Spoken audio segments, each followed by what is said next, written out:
Della Hartwell caught the rotten tomato out of the air an inch from her cheek, closed her fist slow around it, and let the pulp run between her fingers while she stared down the boy who'd thrown it.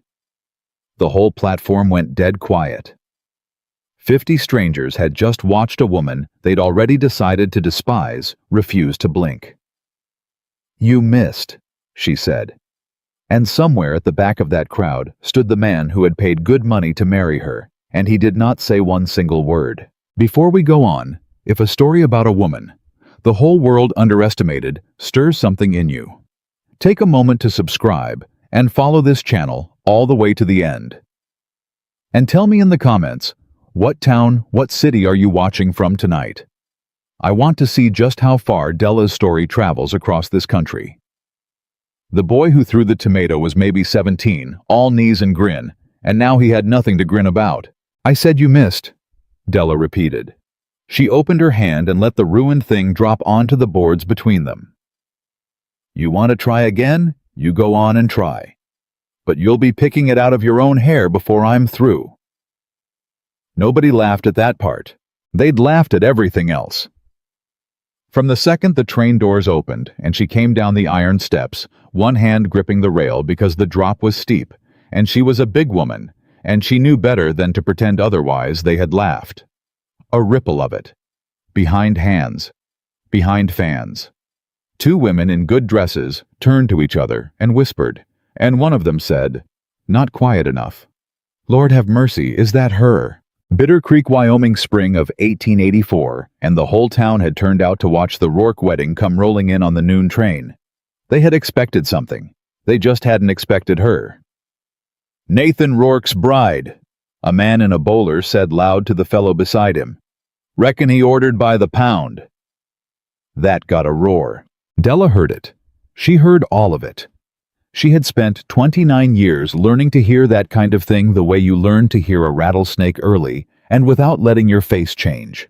Her face did not change. She set her trunk down, one trunk old corners worn to the wood, and she stood up to her full height on the platform of a town that had already tried her and found her wanting, and she looked out over all of them the way a schoolteacher looks over a room that thinks it's smarter than she is.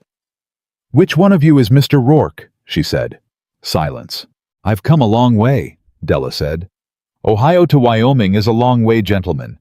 I'd take it kindly if the man who wrote me 11 letters would step out of that crowd and say how do." Still nothing. And that was the moment it stopped being funny to her and started being something else. Because he was there. She knew he was there. A man doesn't write 11 letters and then miss the train that carries his answer. He was standing in that crowd in among the people laughing at her, and he was letting it happen. At the back near the freight office wall, a tall man in a gray hat pulled the brim down lower. Della saw him do it. She didn't know his face. He'd never sent a likeness. But she knew a man hiding when she saw one, and that man was hiding, and something in her chest that had been holding itself very carefully together since Omaha gave a small, deep crack. She didn't cry.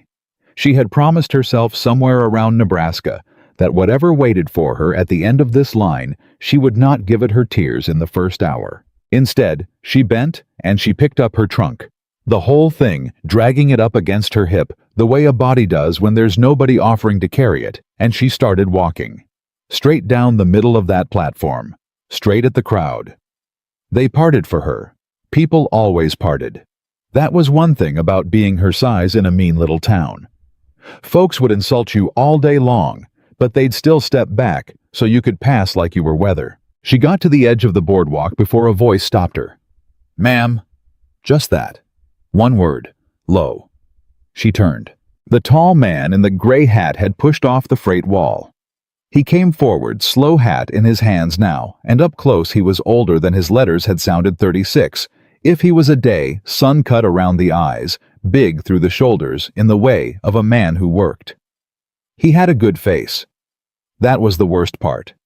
He had a decent, honest, weathered face, and he'd used that face to look away from her while a whole town laughed. "You Rourke," she said. "Nathan Rourke." He swallowed. "Yes, ma'am." "You heard all that." He didn't answer. "I asked, did you hear all that, Mr. Rourke? The tomato. The pound remark. The two ladies who wondered, was that really me?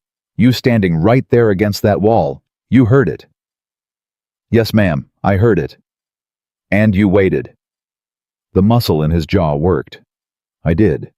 Della nodded slow, like a woman filing something away for later. Well, she said, at least you don't lie. That's more than most. She held out the trunk to him, not asking, handing. You want a wife bad enough to send 11 letters, she said. You can carry the trunk. Nathan Rourke looked at the trunk. He looked at her. And for one long second the whole town watched to see what the rancher would do with the fat bride who'd just told him what for. He took the trunk. He took it and he lifted it up onto his shoulder like it weighed nothing. And he said quiet, so only she could hear, "Wagons this way, ma'am."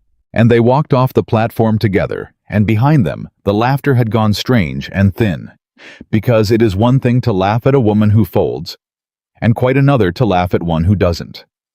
The bowler hat man tried one more time. "Rourke," he called out. "You gonna need a bigger wagon?" Nathan didn't turn around. But Della did. She stopped. She looked back at the man in the bowler. And she smiled at him, a real smile, sweet as pie, which somehow made it 100 times worse. "Mister," she said, "God gave you a small mind and a big mouth, and I can see you've made peace with both. But I'd close the mouth if I were you. Flies." Somebody snorted. Somebody who hadn't meant to. Della turned back around and kept walking, and she did not look back again. The wagon was an old buckboard with a patient bay mare hitched to it, and Nathan set the trunk in the bed, and then stood there a moment, and Della understood he was working himself up to something. "There's a step," he said finally. He pointed to the wheel hub. "It's a fair climb up. I could—" He stopped, started over. "May I give you my hand, ma'am?" Della looked at the offered hand. She had gone up onto 100 wagons in her life, without a single soul offering a hand, and she had learned to do it herself gracelessly and fast, before anybody could watch and judge. She'd braced herself coming west to do it fast again, but he was standing there with his hand out, steady. "You won't tip me over," she said. It wasn't quite a question. "No, ma'am," Nathan said. "I got you." She took his hand. She put her weight on it, all of it, no mincing, and she watched his face while she did it. Watched to see the flicker, the strain, the thing men always let slip. There wasn't one. He set his feet, and he took her weight, and he steadied her up onto the bench like it was the most natural thing in the world, and when she was seated, he let go and stepped back and touched his hat. "There now," he said. Della arranged her skirts. She looked straight ahead down the road out of Bitter Creek. "You still should have stepped up on that platform," she said. "I know it. A man lets a town spit on his bride the first hour she's off the train, that town'll spit on her the next 50 years. Nathan came around and climbed up beside her and took the reins and did not answer for a while. The mare started off. The town of Bitter Creek fell behind them, false front by false front, and then it was just the road and the big empty grass country and the two of them. "I ain't good with a crowd," Nathan said at last. "Never have been. My daddy could talk to 40 men. I can talk to a horse." He clicked to the mare. "That's not an excuse. I'm telling you what's true. When you come down them steps and they started in, I wanted to knock the bowler hat man's teeth down his throat. And I stood there like a fence post, because in front of a crowd I go dumb, always have." "Convenient." "No, ma'am, it ain't convenient. It's cost me my whole life." He looked over at her. "It cost me you back there before you even got to the wagon. I know it did. I saw your face when you looked at me by that wall." Della kept looking at the road. "You want to know the truth of it, Miss Hartwell?" "Della," she said, "if I'm marrying you, you can use my Christian name. And yes, I generally want the truth of it." "The truth of it," Nathan said, "is that I saw your photograph 3 months ago." He let the reins go loose. "The agency in Cheyenne sent it along with your first letter. And I want you to know something, and I want you to know it plain, because I think you've been lied to by kind people your whole life, and I'd rather do you the respect of being honest, even when it don't flatter me." Della turned to look at him then. "When I saw your photograph," Nathan said, "the first thing I thought was, she's a big woman. The tapped his eyes on the road. That was my first thought. God's honest truth. And I'm ashamed of it. And I'll be ashamed of it the rest of my days. Because it was a small thought, and I was raised better. Most men don't get to the shame part, Della said. Most men just stop at she's a big woman. Then let me tell you what my second thought was. Nathan reached inside his coat. He drew out a packet of letters folded soft with handling tied with a bit of string. He held them out across the seat. This. Della took the packet. Her own letters. 11 of them. Read so many times the creases had gone to felt. You wrote me about your mama dying when you were 14, Nathan said, and how you raised your 3 younger brothers on a farm with a drunk for a father. You wrote me how you learned to make a Sunday dinner out of nothing but a hen, too old to lay, and whatever was in the root cellar. You wrote me you weren't looking for pretty words, and you didn't have any to spare because a person who's been hungry doesn't waste time being poetic about supper. He glanced at her. You wrote me, in that 4th letter, I got it near about memorized. You wrote, I don't need a man to love me, Mr. Rourke. I've done fine without love. I need a man who'll be square with me and not shame me, and I will build him a home worth having. Della's hands had gone still on the letters. I read that, Nathan said, and I thought that is the most honest thing a person ever said to me. And I don't care what she looks like, and I don't care what the town says, because I've got no home. I've got a house, and it's the loneliest building in the state of Wyoming, and I would give my right arm for a woman who could make it worth having. The wagon creaked on. The mare's hooves fell soft in the road dust. And then you got off that train, Nathan said, and the town started in and I went dumb and I let you down inside the first minute. So don't you tell me it was convenient, Della. It wasn't convenient. It was the worst I ever failed anybody, and it was the person I could least afford to fail. He shook his head slow. I don't expect you to forgive it today. I don't reckon I'd forgive it either. But I wanted you to know it wasn't because I looked at you and found you wanting. It was because I looked at that crowd and lost my nerve. There's a difference, even if it don't feel like one to you. Della looked down at the letters in her lap for a long moment. Then she folded them careful and set them back in his coat pocket herself, patting it flat. Keep these, she said. You may need reminding down the road that you meant what you wrote. Yes, ma'am. And Nathan. Ma'am. Next time a town spits on me, Della said, you'll be standing in front of me. I don't care if you go dumb. You can stand there dumb as a fence post, but you stand in front. Nathan Rourke looked at her and something eased in his shoulders that had been drawn tight since the depot. Yes, ma'am, he said. In front. You got my word. The Rourke ranch sat along 5 miles out, and Della saw it before she saw the men. She saw the sagging barn roof and the corral rail down in 3 places, and the ranch house that had been a fine house once 20 years back and had been let go the way a thing gets let go when there's no woman in it and no heart left in the man. Then she saw the men. 4 of them and a boy strung along the corral fence like crows on a wire, come to see what the boss had hauled home. Word had ridden out from town ahead of the wagon. Somehow word always does. And they'd been told, and now they were leaning on that fence with their arms crossed and their hats tipped back, waiting to have their fun. Della felt Nathan tighten up beside her. Della, he said low. The young one on the end, Cody Pruitt. He's got a mean streak and no sense yet. Whatever he says. I've handled worse than a 19-year-old with a mean streak, Della said. I raised 3 brothers. Drive on. Nathan drove on. He brought the wagon in past the corral, and the men watched her come, and she watched them right back straight in the eye, one after another, so that a couple of them had to look away. The young one didn't look away. Cody Pruitt was pretty, the way some mean boys are pretty, and he pushed off the fence and sauntered over and looked up at Della on the bench and let a slow grin come up his face. Well, hell, boss, Cody said. You said you sent for a wife. You didn't say you sent for 2. The other men laughed. Not all of them, but enough. Nathan started to come up off the bench, and Della put her hand flat on his arm. "Don't," she said quiet. "This one's mine." She turned to Cody Pruitt. "You," she said pleasantly. "What's your name?" "Cody," he said, still grinning. "Cody Pruitt, ma'am. And who might Cody Pruitt?" Della nodded like she was memorizing it. "When's the last time you ate a hot supper that wasn't beans and rind, Cody Pruitt?" The grin flickered. "What?" "It's a simple question. When's the last time you sat down to a real supper, meat and bread and something green and a pie after? When?" Cody's mouth opened, closed.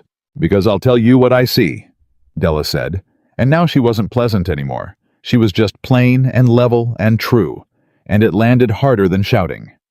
"I see 5 men living on a busted-down ranch, eating out of the same greasy pot every night of their lives, and the youngest one's making jokes about a woman's size because it's the only thing in his day that feels like power. That about the shape of it." Nobody laughed now. Cody's face had gone red to the ears. "You can keep on making your jokes, Cody Pruitt," Della said. "God knows you're welcome to. But here's the arithmetic of it. I am the only person on this ranch who knows how to turn a smokehouse full of old venison and a garden full of nothing into food that'll make a grown man weep for his mother. And you just told that person she looks like 2 women. She tilted her head. "Now, you a smart boy or a proud one, because you can't be both today." The corral had gone dead silent. An older hand gray in his mustache, quiet up to now, let out a low sound that might have been a laugh he was trying to swallow. "Boy," he said to Cody. Not unkind. "I'd sit down if I were you." Cody looked around at the men. He looked up at Della. Whatever was in his face, it was younger than 19 just then, and there was something under the meanness that Della had seen 100 times in her own brothers, a hunger the boy didn't have a name for. "Reckon I'll sit down," Cody muttered, and he backed off toward the fence. "Reckon you will," Della said, then softer so only the near men caught it. "There's no shame in being hungry, son, only in staying mean about it." Nathan Rourke got down off the wagon and came around and helped her down hand steady. Weight taken no flinch, and he set her on the ground in front of his whole crew, and he said loud enough for every one of them to hear, "Boys, this is Miss Della Hartwell. She's to be my wife." And the next man makes a remark inside her hearing settles it with me. He'd never said a sentence that long to a crowd in his life. Della could tell. It came out stiff as a board, and his ears went pink at the end of it. But he said it, in front. "Well," Della said, brushing off her skirts and looking up at the sad gray house.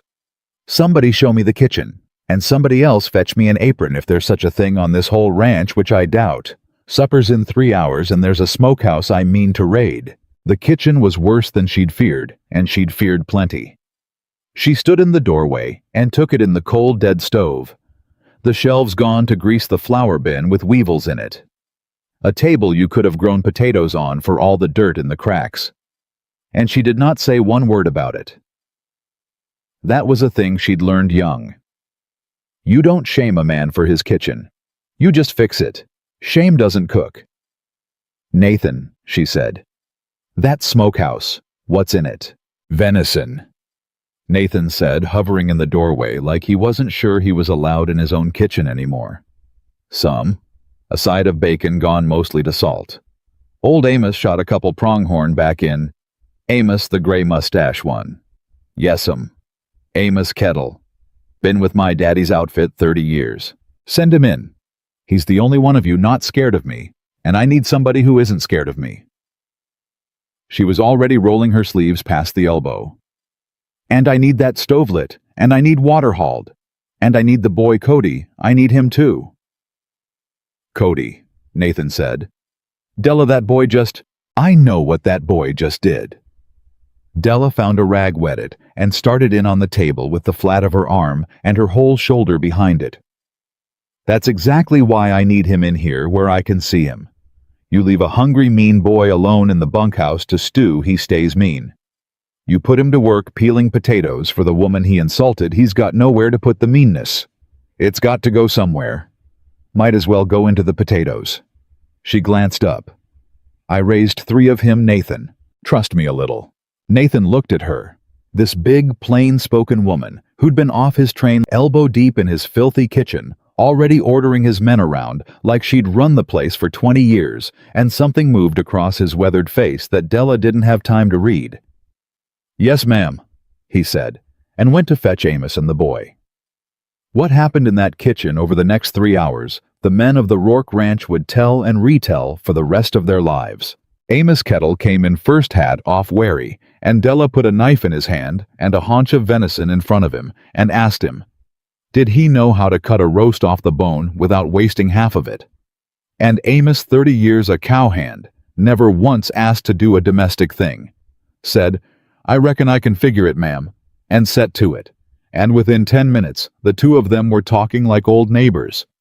"You been cooking for these boys?" Della asked him, working dough, if you can call it that. Amos worked the knife. Beans and sow belly. Sometimes a stew if somebody shoots something. Boss don't eat half the time, just works till dark and goes to bed. How long since there was a woman on this place? Amos was quiet a second. Boss's mama passed, must be 19 years back. Weren't never another. His daddy soured after. Then his daddy passed too 4 years ago, left Nathan the paper and the debt, and not one soul to help carry it. He looked at the dough taking shape under her hands. Been a hard, quiet, empty place, ma'am. I'll tell you true. Been a place where a man forgets what he's working for. Della nodded slow, and she didn't say anything, but she filed that away too. Cody Pruitt came in last, dragging his feet, and she put him in the corner with a mountain of potatoes and a paring knife and did not say a single soft word to him for the first hour. She just worked him. Peel these, now these, fetch that, haul this. And the boy who'd come in with his jaw set for a fight found there was no fight to have, only work, and slowly Della watched it happen out of the corner of her eye. Without ever letting on, the set went out of his jaw. His shoulders came down. Once, when he thought nobody was looking, she caught him sneaking a taste of the cornbread batter off his thumb, and the look on his face was pure childhood. "Cody," she said, not turning around. He froze. "There's a good deal of batter in that bowl," Della said, still not turning. "A body might sample it without me ever knowing, long as he keeps peeling." There was a silence. Then small, "Yes, ma'am." She smiled at the wall. By 6 o'clock, the whole ranch smelled like a thing it had not smelled like in 19 years. The men came drifting in from the corral and the barn without being called, the way animals come to water.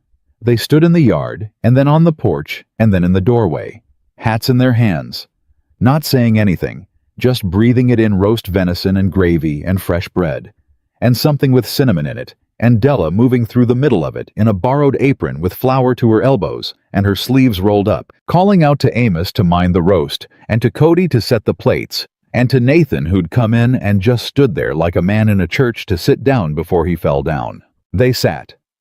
5 men and Nathan Rourke at a table scrubbed down to the raw wood in a kitchen that 4 hours ago had weevils in the flour, and Della set down in front of them the first real supper any of them had eaten under that roof in longer than most of them could remember. Nobody moved. "Well, eat," Della said. "It's not a painting." Amos Kettle picked up his fork first. He cut a piece of the venison, that old tough smokehouse venison she'd braised 4 hours soft and swimming in gravy, and he put it in his mouth, and the old cowhand chewed slow, and then he set his fork down and put his hand over his mouth and turned his face away toward the window, and his shoulders shook once. The table went still. "Amos," Nathan said. The old man got himself together. He wiped his eyes with the heel of his hand. Rough, embarrassed, and he looked up at Della, and his voice came out cracked all the way through. "My mama used to make it like this," Amos said. "The gravy, just exactly like this. I ain't—" He stopped, started again. "I ain't had a bite of food taste like somebody made it for me since I was a boy, ma'am. 30 years. I forgot. I plumb forgot food could—" He couldn't finish it. He didn't have to, because down the table, one of the other hands, a big silent man named Wash had gone still with his fork halfway up, staring at his plate. And another, a wiry young rider named Pete, was eating fast and blinking hard and pretending he wasn't. And at the end of the table, Cody Pruitt Cody, who'd thrown out the first cruel word in the yard. Cody with the mean streak and no sense yet. Cody had stopped eating altogether and was sitting with his head down and his fists pressed against his eyes like a child's shoulders heaving, because the boy had not had a mother in a very long time, and had never once in his short mean life been fed by someone who wanted him to be full. "Aw, hell," Cody choked out. "Aw, hell, I'm sorry. Ma'am, I'm what I said in the yard. I'm sorry I didn't—" "Eat your supper, Cody," Della said gently. "That's all. Just eat it. That's all the sorry I need." She stood there at the head of the table she'd scrubbed with her own hands in a house that had been the loneliest building in Wyoming that very morning, and she watched 5 hard men and 1 broken-open boy weep over her cooking, and she understood something she had spent her whole life half knowing. They hadn't been laughing at her back at that depot. They'd been starving, all of them. This whole hard country was full of men starving for something they couldn't name and would rather die than ask for, and they'd learned to spit at it when it stepped off a train, because wanting a thing and knowing you don't deserve it makes a person cruel. She'd been feeding hungry, angry men who mistook her for the enemy since she was 14 years old. She knew exactly what to do. "There's pie," Della said into the quiet. "Dried apple. It's not much, your pantry's a disgrace, and I'll be having words with somebody about that flour bin. But it's hot, and there's enough for seconds." She untied the borrowed apron and hung it on a nail. "And tomorrow, there'll be another supper. And the day after that, another one. Because I don't know what you all were told about the woman coming off that train today. But I'll tell you what's true." She looked at each of them. "I am the best thing that has happened to this ranch in 19 years, Della Hartwell said. "And by the time I'm through, not one man at this table will remember there was ever a day he thought otherwise." Nathan Rourke looked up at her from the foot of the table. He had not touched his food. He'd been watching her the whole while, watching his broke, dying, silent ranch come back to life inside of one single supper, watching the old man weep and the mean boy break, and his whole hard crew sit gentled around a table like they'd forgotten how to be gentle and only just remembered. And there was a look on his weathered face that Della, for the first time all day, could not read at all. He stood up. He picked up his fork, and in front of every man on his outfit, Nathan Rourke said the second longest sentence he'd said in years, in a voice that came out rough and low and true. "Miss Della," he said, "I owe you an apology from a train platform, and I'd take it as an honor if you'd let me spend the rest of my life making it up to you." Della looked at him a long moment. Then she picked up the pie server and she cut the first slice and she set it down in front of Nathan Rourke first before any other man at the table. "Eat your supper, Nathan," she said, and she almost smiled. Nathan Rourke ate that whole slice of pie and never took his eyes off her once, and when he was done, he set the fork down soft, like a man setting down something he was afraid to break. "Della," he said. "You've said my name 4 times now," she told him, clearing the boys' plates. "Each time there's a speech after it. Say the speech, Nathan. I can carry plates and hear a man out."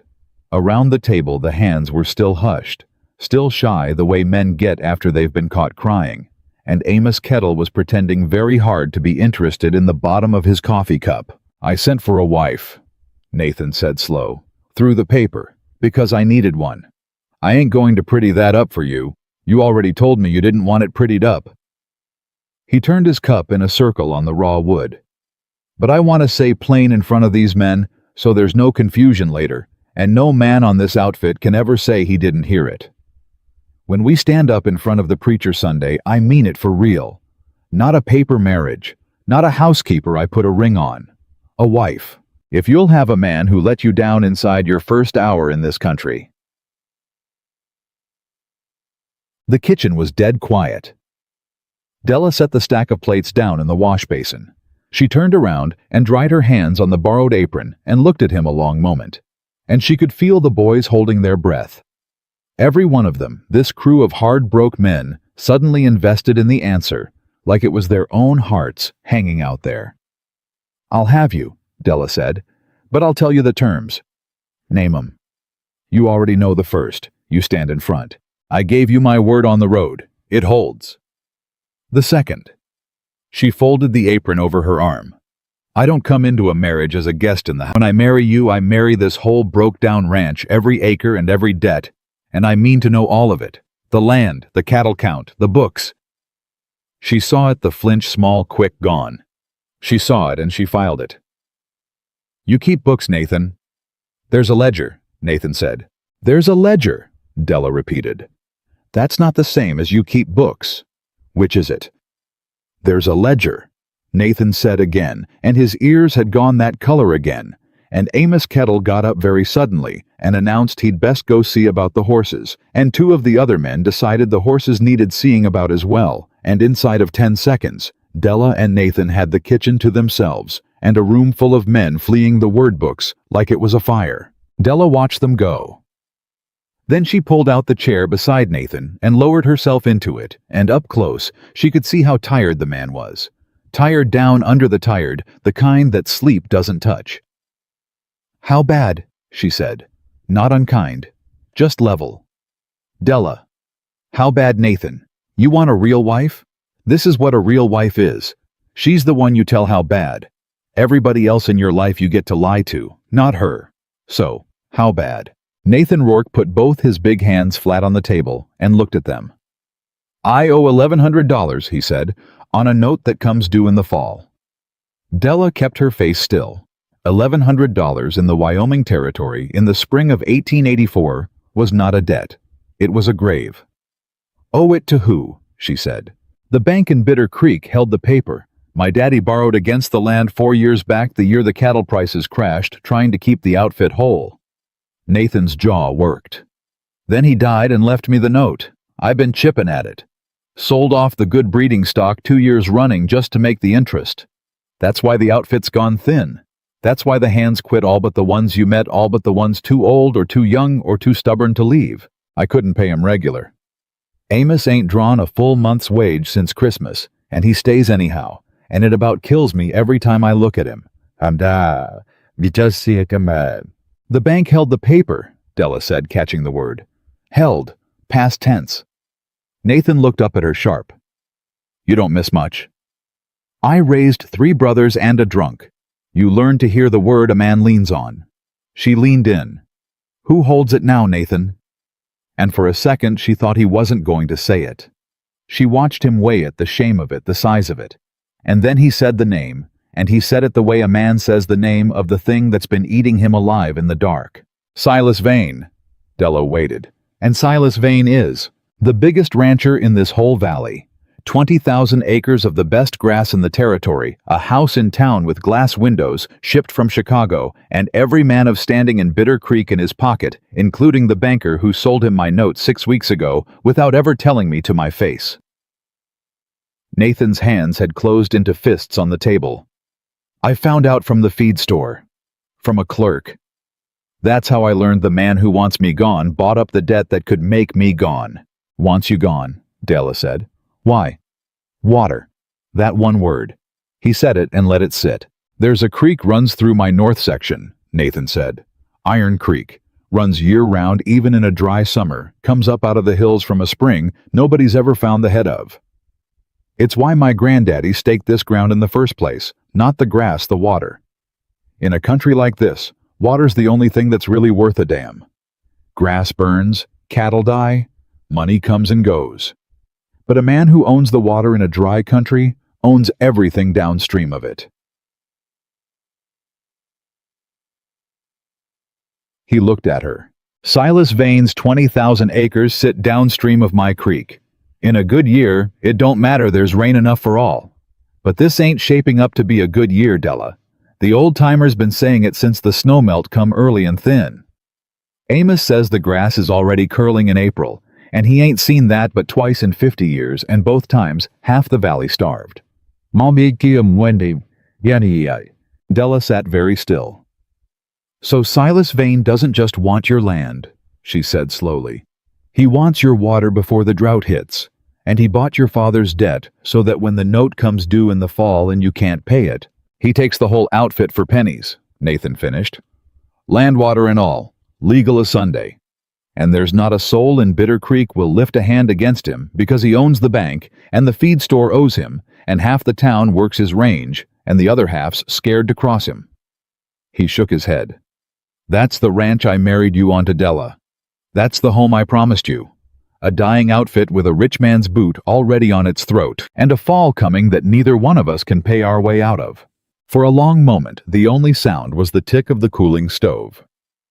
Then Della Hartwell stood up, and she carried the pie plate to the basin, and she scraped it clean, and she said in the exact same steady voice she'd used on the train platform, "Well, then we've got till fall." Nathan blinked. "Della, did you hear what I heard every word. $1,100 a dry summer coming, a rich man who owns the town, and a note due in the fall." She rinsed the plate.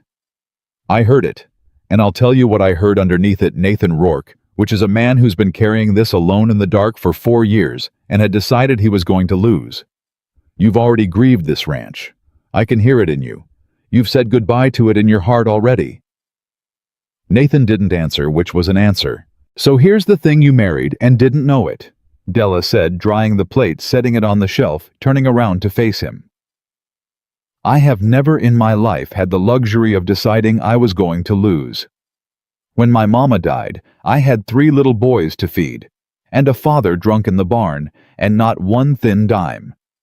And if I'd sat down and grieved the losing of it, those boys would have gone to the county orphanage, and I'd have gone with them. So I didn't grieve. I worked, and I want you to look at me and hear this, because I'll only say it the once." She crossed the kitchen. She stood right in front of him close, so he had to tip his head back to hold her eyes. "I did not come 2,000 miles, Della said, "to marry a man who's already lost. If you want to lie down and let Silas Vane have this ground, you tell me now, and I'll get back on that train, and I won't think one hard thing about you, because a body can only carry so much for so long. But if you've got one more fight left in you, just one, then you married exactly the right woman, because fighting when the odds are ugly and the whole town's against you is the only thing in this world I have ever truly been good at." Nathan Rourke looked up at his mail-order bride, this big, plain-spoken woman, who'd been under his roof for 6 hours and had already fed his men to tears and stared down the meanest boy on his outfit, and now stood in his kitchen telling him she meant to fight Silas Vane for a ranch that everyone in the valley had already written off as dead. "You'd fight him," Nathan said. "Knowing you'll likely lose." "I'd fight him," Della said, "because everybody's already decided I'll lose. That's the story of my whole life, Nathan. Somebody looks at me and decides how the story ends before I've said a word." Her chin came up. "I have made a career out of proving those people wrong at the supper table. I don't see why a rich man with a note is any different than a train platform full of strangers with a rotten tomato." And Nathan Rourke started to laugh. It came out of him rough and surprised, like it hadn't been used in a while, like something rusted breaking loose. And he put his face in his hands, and his shoulders shook, and for one bad second, Della thought she'd broken him. Then he lifted his head, and there were tears standing in his eyes. But he was grinning like a boy, and he said, "Lord Almighty, I sent to Cheyenne for a housekeeper, and they mailed me a general." "You sent for a wife," Della corrected him. "Turns out a good wife is a general with an apron. Now go to bed, Nathan. We stand up in front of the preacher day after tomorrow, and I've got a smokehouse to inventory and a garden to plant, and a set of books to read before then, and I do my best fighting on a full night's sleep." She untied the apron. "And you'll want your rest too. You've got a town to face Sunday, and this time you're standing in front." They were married that Sunday in the little frame church in Bitter Creek, and the whole town came.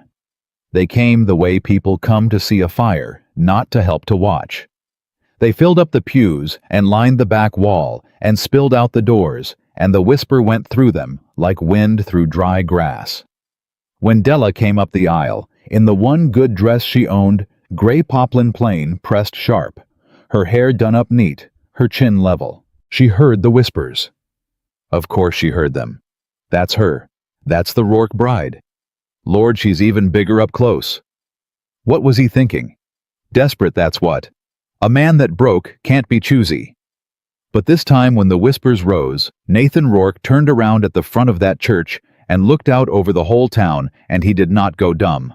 "I'd ask the congregation," Nathan said in a voice that carried to the back wall and cracked halfway, and got said anyway, "to hush. This here is my wedding, and that woman coming up the aisle is going to be my wife. And any man or woman in this house who's got something to say about her, you can say it to me out front after. But you'll not whisper it in the Lord's house while she walks up to marry me. Not one more word." The church went silent. It was not a long speech. It was not a smooth one. His ears went red, and his voice broke on wife, and he gripped the front pew so hard his knuckles went white. But he said it. In front of the whole town that had laughed at her off the train. He stood in front, and Della Hartwell, walking up the aisle of a church full of strangers who despised her, heard her husband-to-be stand up and shield her with his own 2 hands in front of everyone he'd ever known, and something in her chest that had been braced hard since Ohio came quietly finally undone. She did not cry.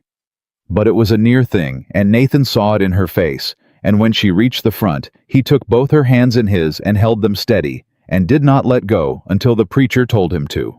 They were pronounced man and wife under the stares of the whole valley. And it was in that silence right after that, Silas Vane spoke for the first time. He was sitting in the 3rd pew. She hadn't known it was him until he spoke, but she knew it the second he did. A lean, silver-haired man in a black coat, cut finer than anything else in the county, with a soft, pleasant, terrible voice, the voice of a man who had never once in his life had to raise it to get his way. "Well now," Silas Vane said, rising, smiling, spreading his hands. "Congratulations are surely in order. Nathan Rourke married at last, and to such a—" the pause, the tiny, cruel pause, substantial bride. A few nervous laughs. The town looking to see which way the wind blew. "I mean it kindly." Vane went on, still smiling, coming up the aisle toward them slow. "I do. Every man needs a helpmeet. And with the fall coming on hard, Nathan, and that note of yours coming due well. A man in your position needs all the help he can get. Even help that," the smile widened, "eats into the profits." The town laughed harder now. They had permission. Nathan's jaw set. His hand went tight around Della's. She felt him start to gather himself for a fight he couldn't win, a fight in front of a town that owned nothing but Silas Vane's opinion, and she squeezed his hand once hard. "Don't," and she stepped forward herself. "Mr. Vane, I presume," Della said. "You have the advantage of me, madam." Della Rourke. As of about 90 seconds ago. She smiled at him sweet, and she saw him register it the way she smiled, and she saw the first flicker of a man realizing he might have miscalculated. "I've heard a great deal about you already. You're the fellow who bought my husband's note behind his back and let him find out from a feed store clerk. Which tells me 2 things about you, Mr. Vane, right off, and we've only just met." The church had gone very quiet again. "Please." Vane's smile stayed nailed on. "Enlighten us." "It tells me you want that ranch bad," Della said. "A rich man doesn't trouble himself to sneak up on a poor one unless the poor one's got something the rich one wants and can't get any honest way. So you want it bad. That's the first thing." She let it hang. "And the second thing it tells me is that you're a coward." The gasp went through the church like a struck match. "You could have come to my husband's door like a man," Della said into the dead silence, her voice never once rising above pleasant, "and made him an offer to his face. That's how a decent man buys a neighbor's land. But you didn't do that, did you? You went to the bank and bought the paper in the dark, so that when the note falls due and Nathan can't pay it, you never have to look him in the eye. You just take it. Legal, quiet, and clean with your own hands, never dirty." She tilted her head. "A man who fights that way is a man who knows he'd lose a fair one. So no, Mr. Vane. I'm not frightened of you. I've been frightened of men my whole life. I know exactly what a frightening man looks like, and it isn't you. You're just the richest coward in the county." Nobody breathed.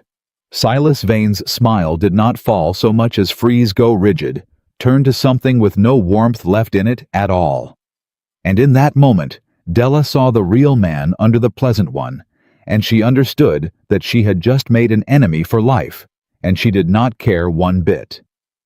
"You've a bold mouth," Vane said quietly, For a woman with no roof she can be sure of past the fall. I've a bold mouth, Della agreed. For a woman who's already lost everything once and found out it didn't kill her. That makes me the most dangerous kind of person there is, Mr. Vane. The kind with nothing left to be scared of. She turned her back on him, turned her broad back on the richest man in the valley, in front of the whole town. The plainest insult there is, and she took Nathan's arm. Husband, I believe we're married. Let's go home. There's a supper to cook and a garden to plant, and I've spent about all the time on this gentleman I mean too. And she walked Nathan Rourke out of that church past a town too stunned to whisper. And behind them, Silas Vane stood alone in the aisle with his frozen smile. And for the first time in a long time in his own county, in his own church in front of his own people, no one was laughing at anybody but him. Amos Kettle was waiting with the wagon, and he'd heard the whole thing through the open church windows. And when Della came down the steps, he took his hat clean off his head and held it against his chest. Ma'am, Amos said, hushed reverent, in 50 years in this valley, I never once seen a living soul turn their back on Silas Vane. Not the preacher, not the sheriff, not God Almighty on a good Sunday. He shook his head slow. You just made him look a fool in his own church.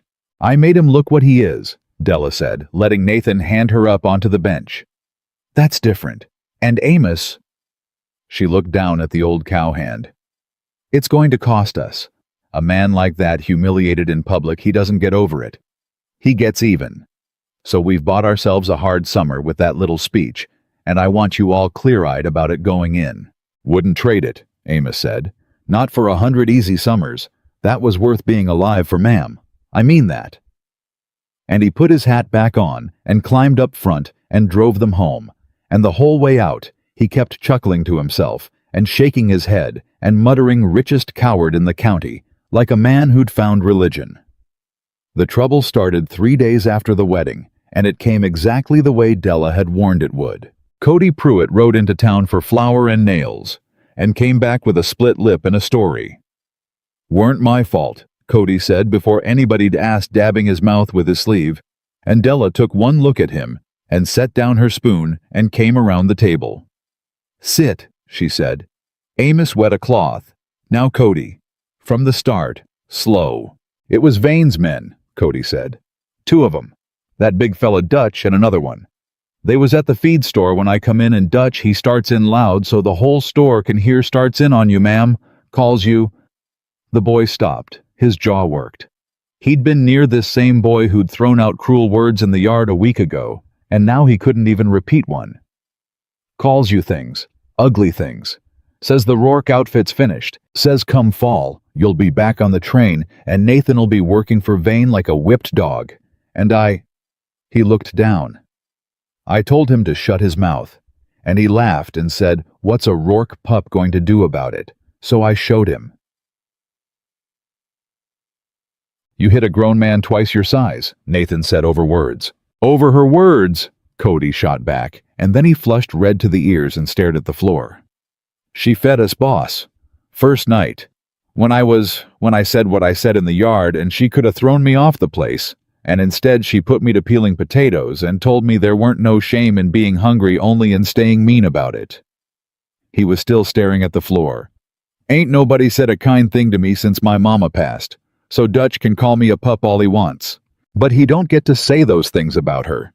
Not while I'm standing there. He don't. The kitchen had gone quiet.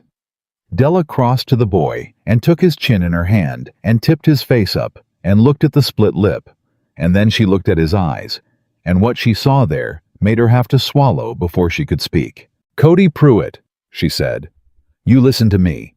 What you did today was foolish. You could have been hurt bad, and a split lip's cheap for what a man Dutch's size could have done to you. She held his chin. And it was the finest, bravest, most decent thing anybody's done for me in longer than I can rightly remember.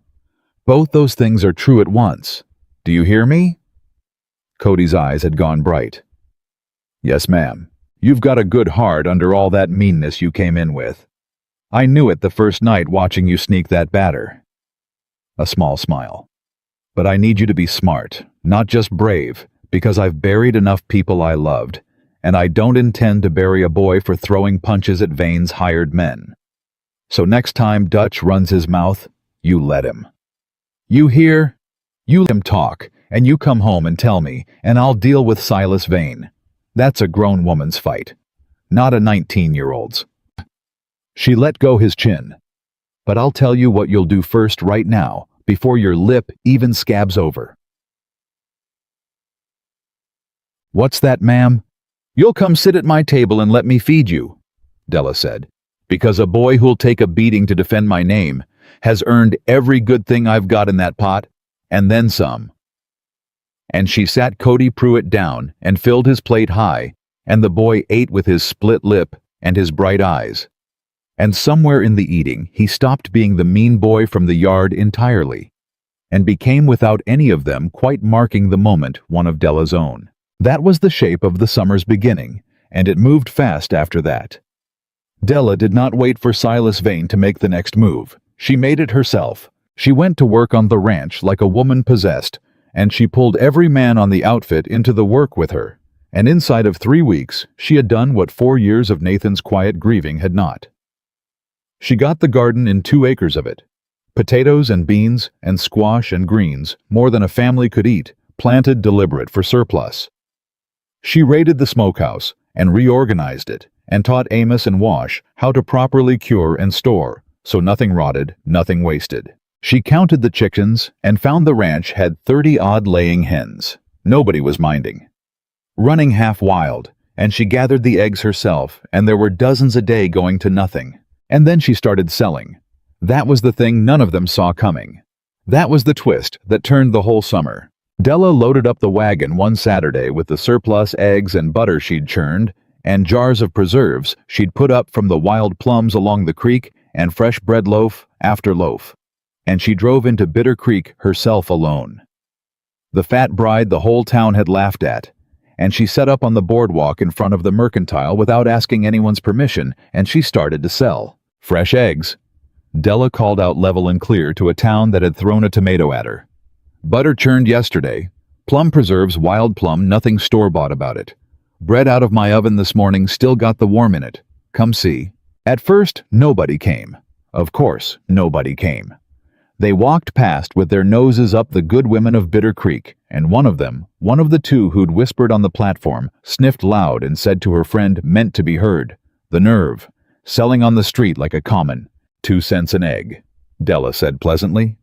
"Or a dime the dozen. And I'll tell you free, ma'am, my hens eat better than most folks in this town, and it shows in the yolk. But suit yourself." And she turned to the next passerby. "Fresh bread, mister." It was an old woman who broke it first.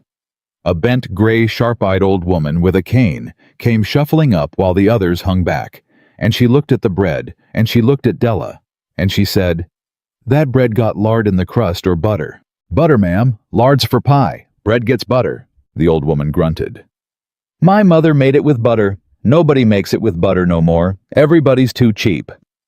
She poked a loaf. "This one, and a jar of the plum. And I'll tell you something, girl, since nobody else in this cowardly town will say it to your face." She leaned in on her cane. "That was the finest thing I ever saw, what you did to Silas Vane in that church. I've been waiting 40 years for somebody to turn their back on that snake." I clapped. I'm 81 years old, and I clapped right out loud, and I don't care who heard it. Della looked at the old woman, and something warmed in her chest. "What's your name, ma'am?" "Prudence Gunderson. Widow. I bury husbands." The old woman cackled. "Buried 3, outlived everyone and Silas Vane's daddy besides, who was worse than Silas, if you can feature it." She counted coins into Della's palm with a shaking hand. "You keep selling on this boardwalk, Della Rourke. And you tell these hens I said keep laying. This town's been eating bad bread and worse manners for 20 years. It's about time somebody with backbone rolled into it." And Prudence Gunderson took her bread and her preserves and shuffled off loud and unashamed, and it was like she'd cracked something open, because now the other women crept up one at a time, curious, unwilling to be outdone by an 81-year-old widow, and they bought. Grudging at first. Then, not so grudging, because the eggs were better, and the bread was butter crust, and the plum preserves tasted like somebody's grandmother's kitchen. And cruelty is easy on a train platform, But it's harder to keep up when the woman you're being cruel to is handing you the best loaf of bread you've had in 10 years and calling you ma'am while she does it. Della sold out by noon. She came home with an empty wagon and a fistful of coins and set them on the kitchen table in front of Nathan and said, "Count it." Nathan counted it. He counted it twice. "Della," he said, "this is near $4. $4.11. From one Saturday. From eggs I was letting rot and bread I'd have baked anyway." She sat down across from him. "Now, 52 Saturdays in a year, but call it 30 good ones before the note falls due. $4 a Saturday's $120. That's not $1,100. That won't clear the note by itself, not near." She leaned in. "But it's $120 that didn't exist last month, Nathan, out of the leavings of a ranch you'd already given up for dead. And that's just the eggs and the bread. That's before we talk about what we do with the calves and the surplus hay and the smokehouse meat we don't need to eat ourselves." Her eyes were bright now, hard and bright, the eyes of a woman who could see the whole board. "You've been sitting on a ranch that makes money, Nathan Rourke. You just never had anybody to gather it. Everything on this place was going to waste while you grieved. The eggs, the garden, the plums on the creek. It was all just falling on the ground and rotting because there was no woman to pick it up. Well, there's a woman now." Nathan Rourke looked at the coins on the table, and then he looked at his wife, and he said, "Quiet. My mama used to say a ranch without a woman is just a big empty barn that eats money. Your mama was right. I never understood it till just this minute." He pushed the coins toward her. "I've been running this place 4 years like a man trying to bail out a boat with his hands. And you've been here a month and found the bucket." He shook his head. "You're going to save it, ain't you? You're really going to save it." "I'm going to try to save it," Della said. "There's a difference, and I need you to keep hold of it, because I don't want you setting your heart on a sure thing when there's no such thing as a sure thing. We're a long way from clear. The note's still $1,100. The summer's still turning dry. And Silas Vane." Her face went serious. "Silas Vane is not going to sit in his fine house and let the woman who called him a coward in church go and save the ranch he's already counting as his. He's going to move on us, Nathan, soon, and it's going to be uglier than a split lip on a boy." She gathered the coins into her palm. "So we work fast. We gather every dime this place can give us before he can figure out how to stop us. Because the race is on now, whether Vane said it out loud or not. It's his note against our sweat, and the fall against the both of us." The move came 10 days later, and it came dressed up as kindness, which was the worst way it could have come. Silas Vane rode out to the Rourke Ranch himself alone, no hired men, in his fine black coat on a horse, worth more than the whole outfit, and he came to the door hat in hand and asked, so pleasantly, so reasonably, might he have a word with Nathan and his lovely wife. Della let him in. She sat him at her scrubbed table and poured him coffee, because she was not a woman who'd let even Silas Vane say she had no manners, and she and Nathan sat across from him, and she waited to see what shape the knife would take. "I'll come right to it," Vane said, warming his hands on the cup he had no intention of drinking. "I've been unfair to you, Mrs. Rourke, in the church. That remark about your well. It was beneath me, and I've regretted it. A gentleman doesn't speak so to a lady, whatever her size, and I've come to say I'm sorry for it." "Have you?" Della said. "I have. And more than that, I've come to make things right. Nathan." He turned to him all warmth. "That note, $1,100 due in the fall. We both know you can't pay it. I've watched this outfit bleed for 4 years, son. I watched your daddy break himself on it, God rest him. And I've no wish to see the same happen to you, especially now you've got a wife to think of." He spread his hands. "So here's what I'll do, and I'll do it out of neighborly feeling and nothing else. I'll forgive the note. The whole 1,100, wipe it clean. You'll owe me nothing."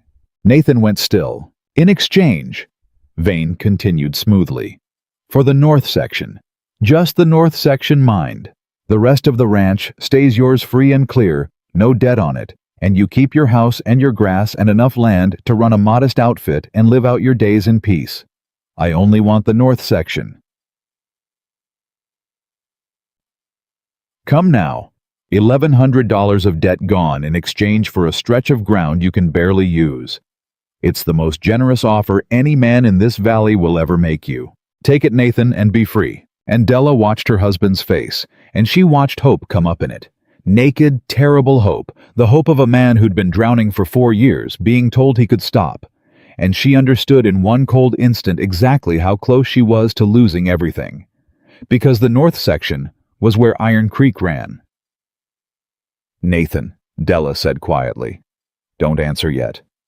Della, he's offering to forgive the whole... I know what he's offering. She kept her eyes on Vane. Mr. Vane, the north section. That's the ground with the creek on it, Iron Creek, the year-round water. Vane's smile did not so much as flicker.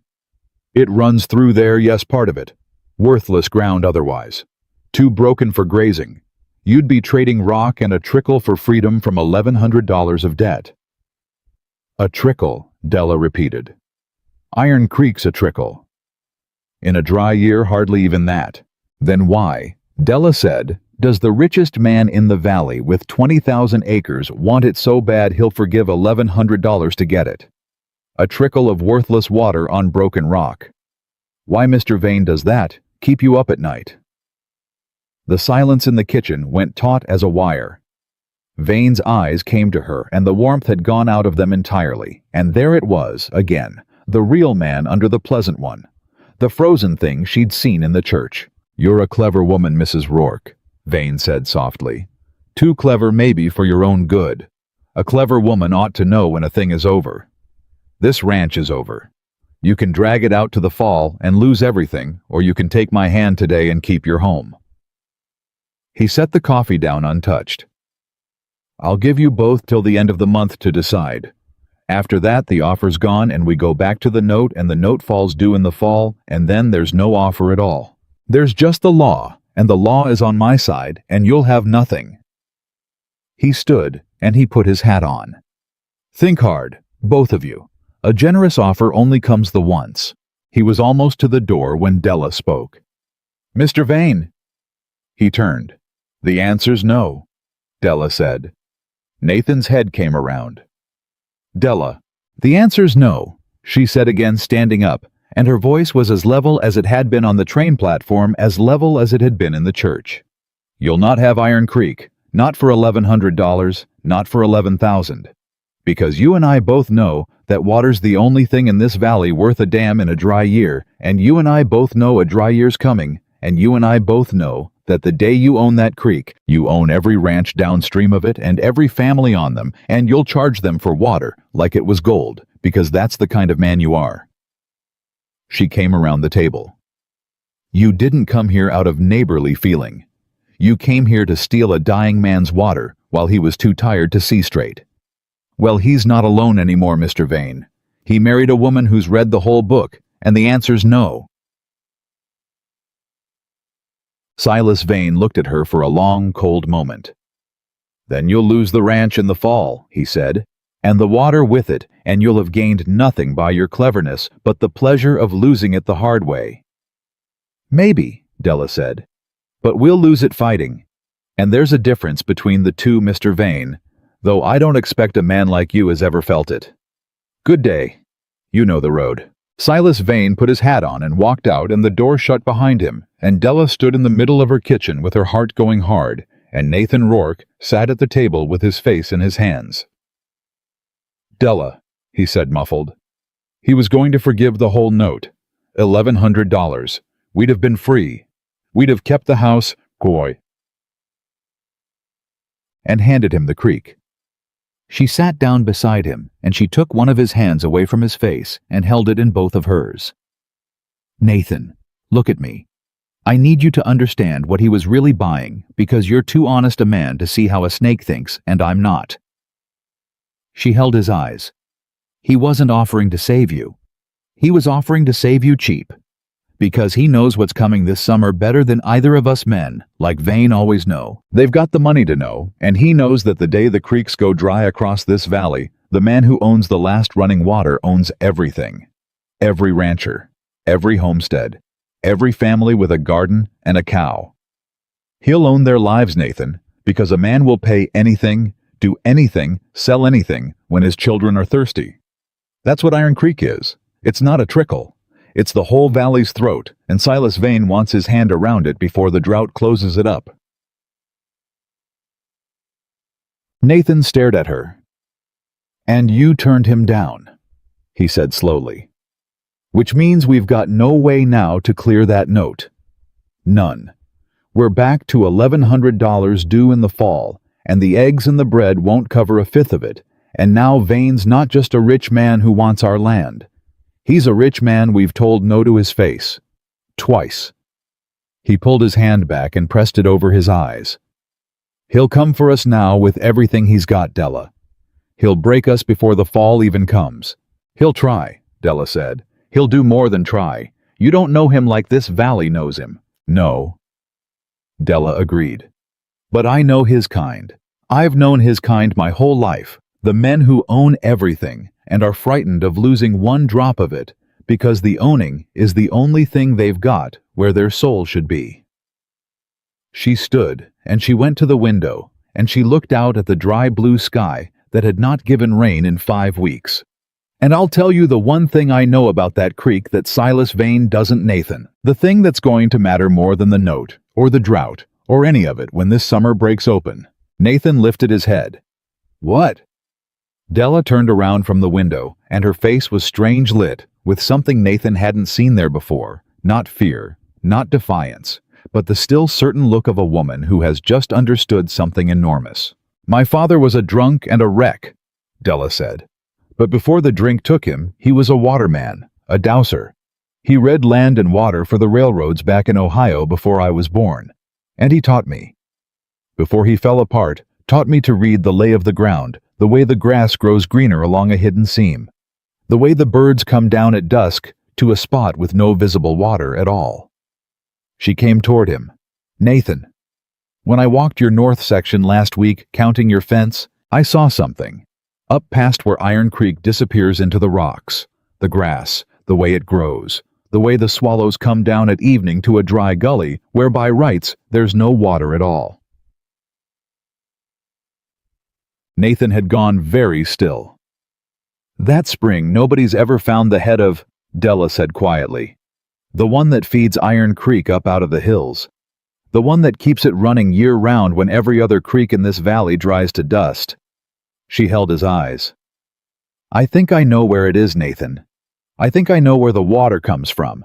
And if I'm right, then Silas Vane doesn't want that north section because of the creek he can see running through it." She let it hang one beat in the silent kitchen. "He wants it," Della said, "because of the water he thinks nobody's ever found. And come this dry summer, Nathan Rourke, that water isn't going to be worth $1,100. It's going to be worth the whole valley. And it's going to decide one way or the other whether we bury this ranch in the fall, or whether every family in Bitter Creek that ever threw a tomato at me comes crawling up our road on their hands and knees, begging the fat bride they laughed at for a drink of water to keep their children alive."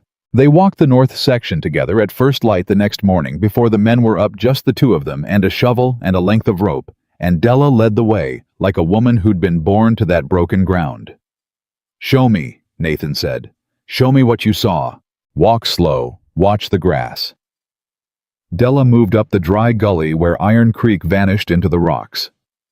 "Everything else on this hillside's already curling brown. Look here, though, this seam."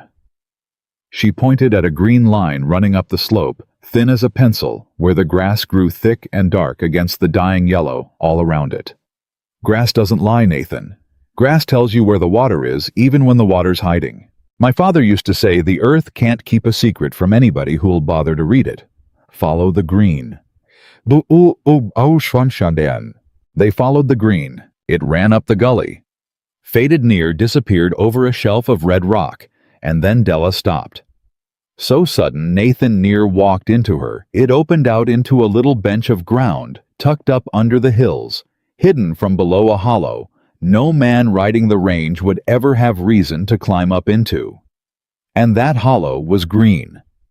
Not curling brown dying green like the rest of the county. Deep, wet, impossible green, the green of a place that had never once in living memory gone thirsty. "Lord," Nathan breathed, "don't say a word yet." Della was already down on her knees in the grass, digging with her hands at the base of the rock shelf, and Nathan dropped down beside her, and they dug, the two of them clawing at the damp black earth. And not 2 feet down the soil went from damp to wet to running and cold. Clean water welled up dark into the hole they'd made and did not stop. Nathan Rourke put his hand into it. He cupped it. He brought it to his mouth and drank, and his hand was shaking. "It's sweet," he said. "Della, it's sweet water, cold and sweet straight out of the ground." He looked at her, and his eyes were wet. "This is the head of the spring, right here. The thing my granddaddy chased his whole life and never found. The thing my daddy died not knowing. It's been sitting up here under the hills the whole time, and nobody ever climbed high enough to read the grass." He laughed, cracked and disbelieving. "And you found it in a week." "My father found it," Della said quietly. "I just carried what he taught me." She sat back on her heels, wiping her muddy hands on her apron, looking at the water welling up dark and endless out of the ground. "But Nathan, listen to me, because this is the part that matters, and I need you clear-headed. This water changes everything and nothing all at once." "How do you mean nothing, Della? We're rich. Do you know what this is worth in a dry year?" "I know exactly what it's worth. That's what scares me." She turned to him. "Think it through. Right now, Silas Vane wants your creek because he thinks there's a big spring up here somewhere, and he wants it before the drought. He doesn't know where the head is. He's guessing. That's why he offered to buy just the north section, and not the whole ranch he's paying for a guess." Her jaw set. "The day Silas Vane learns we've found the actual head of the spring, and learns how big it is, and learns it'll run all summer no matter how dry it gets, he stops guessing.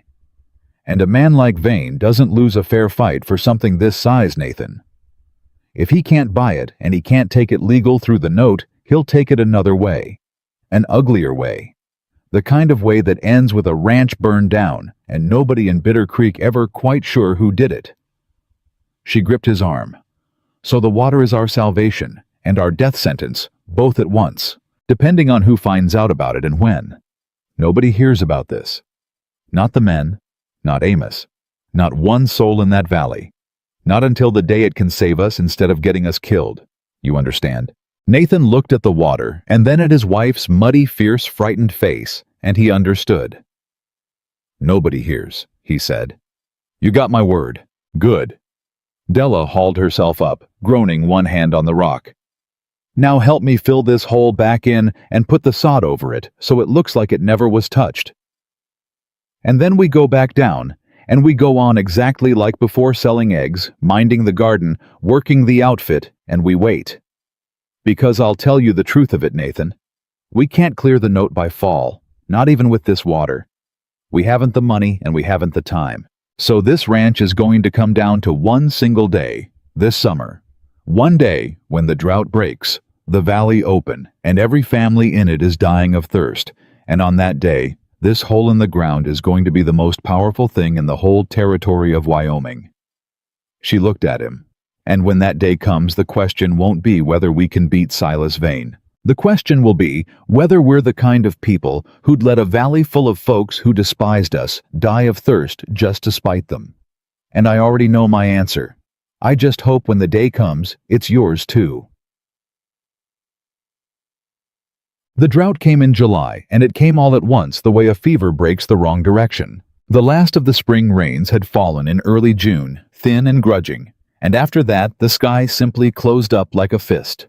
Week after week of hard white heat, no cloud, no mercy, the grass going from yellow to brown to gray to nothing, the ground cracking open in long dry mouths, the wind carrying dust where it used to carry the smell of rain. The old-timers stopped saying it might be a dry year. They started saying in low voices that it was shaping up to be the killing year, the one like 64 that half the valley never came back from, and the creeks began to die. They died from the small ones up. The seasonal draws went first, then the shallow year-round creeks, then the ones folks had always sworn would never fail. Amos Kettle rode in from the range one evening in the third week of July, with his face gray under the dust, and reported that Willow Creek had gone dry. Willow Creek that watered a dozen homesteads on the east side, that no living man had ever seen dry, and that the families out there were already hauling water in barrels from the Bitter Creek town well, and the town well was dropping too. "It's bad, boss," Amos said. "It's bad like I ain't seen since I was a boy. Cattle bawling for water all across the valley. Vane's got 1,000 head starting to bunch up at his dry tanks, and even Silas Vane can't make it rain." He took his hat off, wiped his face. "And Iron Creek?" He stopped. "What about Iron Creek?" Della said, very careful. "That's the queer thing, ma'am. Iron Creek's dropping some, but it's still running. Still running clean when every other creek in the valley's gone to dust. Men are starting to talk about it in town, starting to ask how come the Rourke Creek runs when theirs don't." Amos looked troubled. "And Silas Vane's men been riding our line. I seen sign of 'em up along the north section 3 times this week. They're looking for something, boss, up in them hills." Della and Nathan did not look at each other. But under the table, Della's hand found Nathan's and held it hard. "Let 'em look," Della said evenly. "There's nothing up there but rock and dry gully. Now eat your supper, Amos. And starting tomorrow, I want 2 men on the north line day and night. Cody and Wash. Tell them it's to watch for rustlers, cattle thieves get bold in a drought that's true enough so it's no lie. But I want eyes on that section around the clock." She stood to fetch the coffee. "And Amos, the family's out east, the ones hauling water. How bad off are the children?" Amos was quiet a moment. "There's a baby sick at the Dorsey place. Heat and no clean water. Doc's been out twice." He turned his hat in his hands. "Folks are scared, ma'am, real scared. This valley's looking at something it ain't looked at in 20 years, and it's looking at it with no help coming and no rain in the sky." Della set the coffee down and did not say anything, but Nathan watched her face, and he knew his wife well enough now to know what was moving behind it. The moment came 4 days later, and it came at the worst possible time, in the worst possible way, and it came for the one person Della loved most on that whole ranch. It was Cody.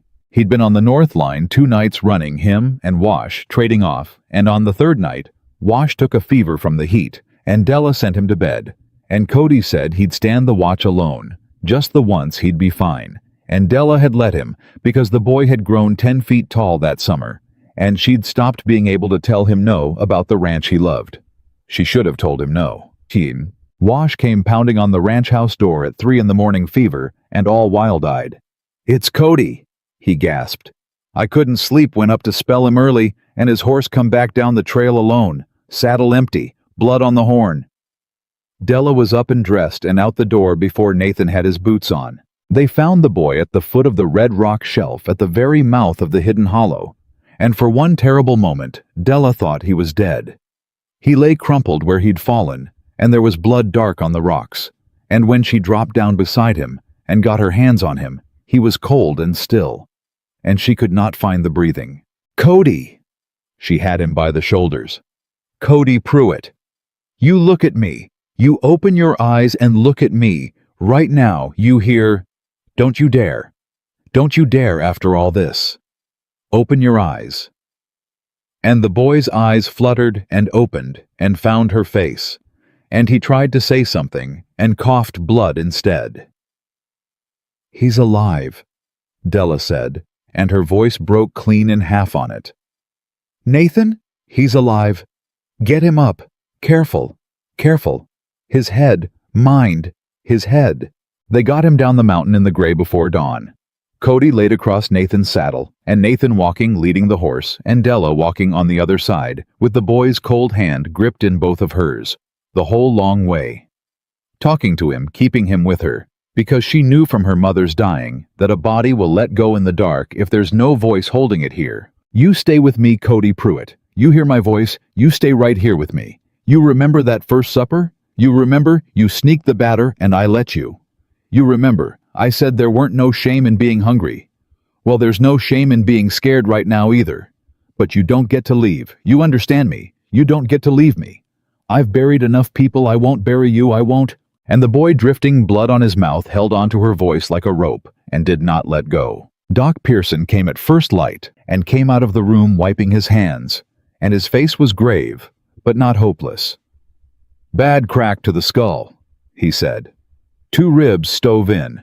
He'll live if the fever stays off and the swelling in his head goes down. But somebody put him there, Mrs. Rourke. That's no fall off a horse. He was struck hard from behind by a man who meant it. He looked at her steady. You want to tell me what a 19-year-old boy was doing alone at 3 in the morning up on your north section that somebody'd crack his skull for? Della did not answer him. She went into the room where Cody lay white and bandaged and breathing shallow, and she sat down in the chair beside the bed, and she took the boy's hand, and she stayed there through the whole long day and did not move. And somewhere in the middle of that day, sitting there with the boy, she'd near lost Della Hartwell Rourke, stopped being afraid and got angry. It was Cody himself who told them 2 days later, when the fever had broken, and he'd swum back up enough to talk. Vane's men, he whispered. Della had to lean close to hear it. 2 of 'em, Dutch and the other. Come up the north line in the dark quiet, no torches. I hollered, who goes there? And Dutch, he laughed, said they come to see the famous Rourke water for themselves. His hand tightened weakly on Della's. They found the hollow, ma'am. They climbed right up to it. I tried to stop 'em. I know I weren't supposed to let on. It mattered, but I couldn't just let Em and Dutch. He come around behind me while I was watching the other one, and he... The boy swallowed. He said this'll teach the Rourke pup to bark. And then it went dark. Della sat very still. They know, she said quietly. They found the head of the spring. Vane knows what's up there now. There's more, ma'am. Cody's eyes were bright with fever and fear. Before it went dark, I heard the other one say he said Silas'll want it damned. He said dam it up here at the head, and the whole creek dies below, and then the Rourke outfit's got no water either, and the note falls due, and Silas takes it all with nobody the wiser. Boys and me's. The boy's breath came ragged. They mean to dam the spring, ma'am. Up at the head on our own land where nobody'd ever climbed to see. Kill the creek at the source. Then it looks like the drought done it. Like God done it. And there's no water for us. No water for the valley. No water for anybody but Silas Vane, who's got his own wells and his own tanks and can wait the whole thing out while everybody else dies or sells. Ites. The room went dead silent. Nathan stood up so fast his chair went over backward. I'll kill him, he said, and his voice had gone to something Della had never heard in it. I'll ride to his house right now and I'll... Sit down. Della. Sit down, Nathan Rourke. And something in her voice put him back in the chair.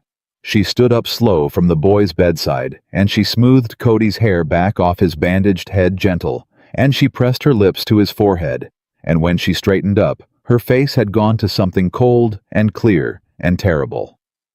You go riding to Silas Vane's house tonight full of blood and grief, and you'll swing for it before the week's out. And this ranch and this boy and me are all finished the same day. That's exactly what he wants. He wants you to do something stupid and hot so the law can take you off the board. She turned.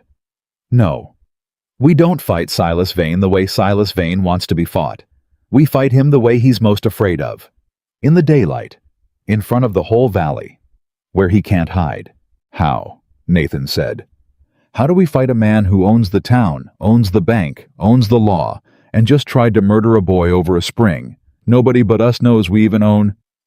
And Della looked at him, and she looked at Cody, white on the bed and out the window at the killing white sky that had not given rain in 6 weeks. And something settled in her face, some final terrible piece falling into place. We're going to give the water away, she said. Nathan stared at her. What? You heard me. The one thing Silas Vane cannot survive, the one thing in this whole world a man like him cannot fight, is generosity done out loud in front of everybody. She came around the bed. Think it through, Nathan.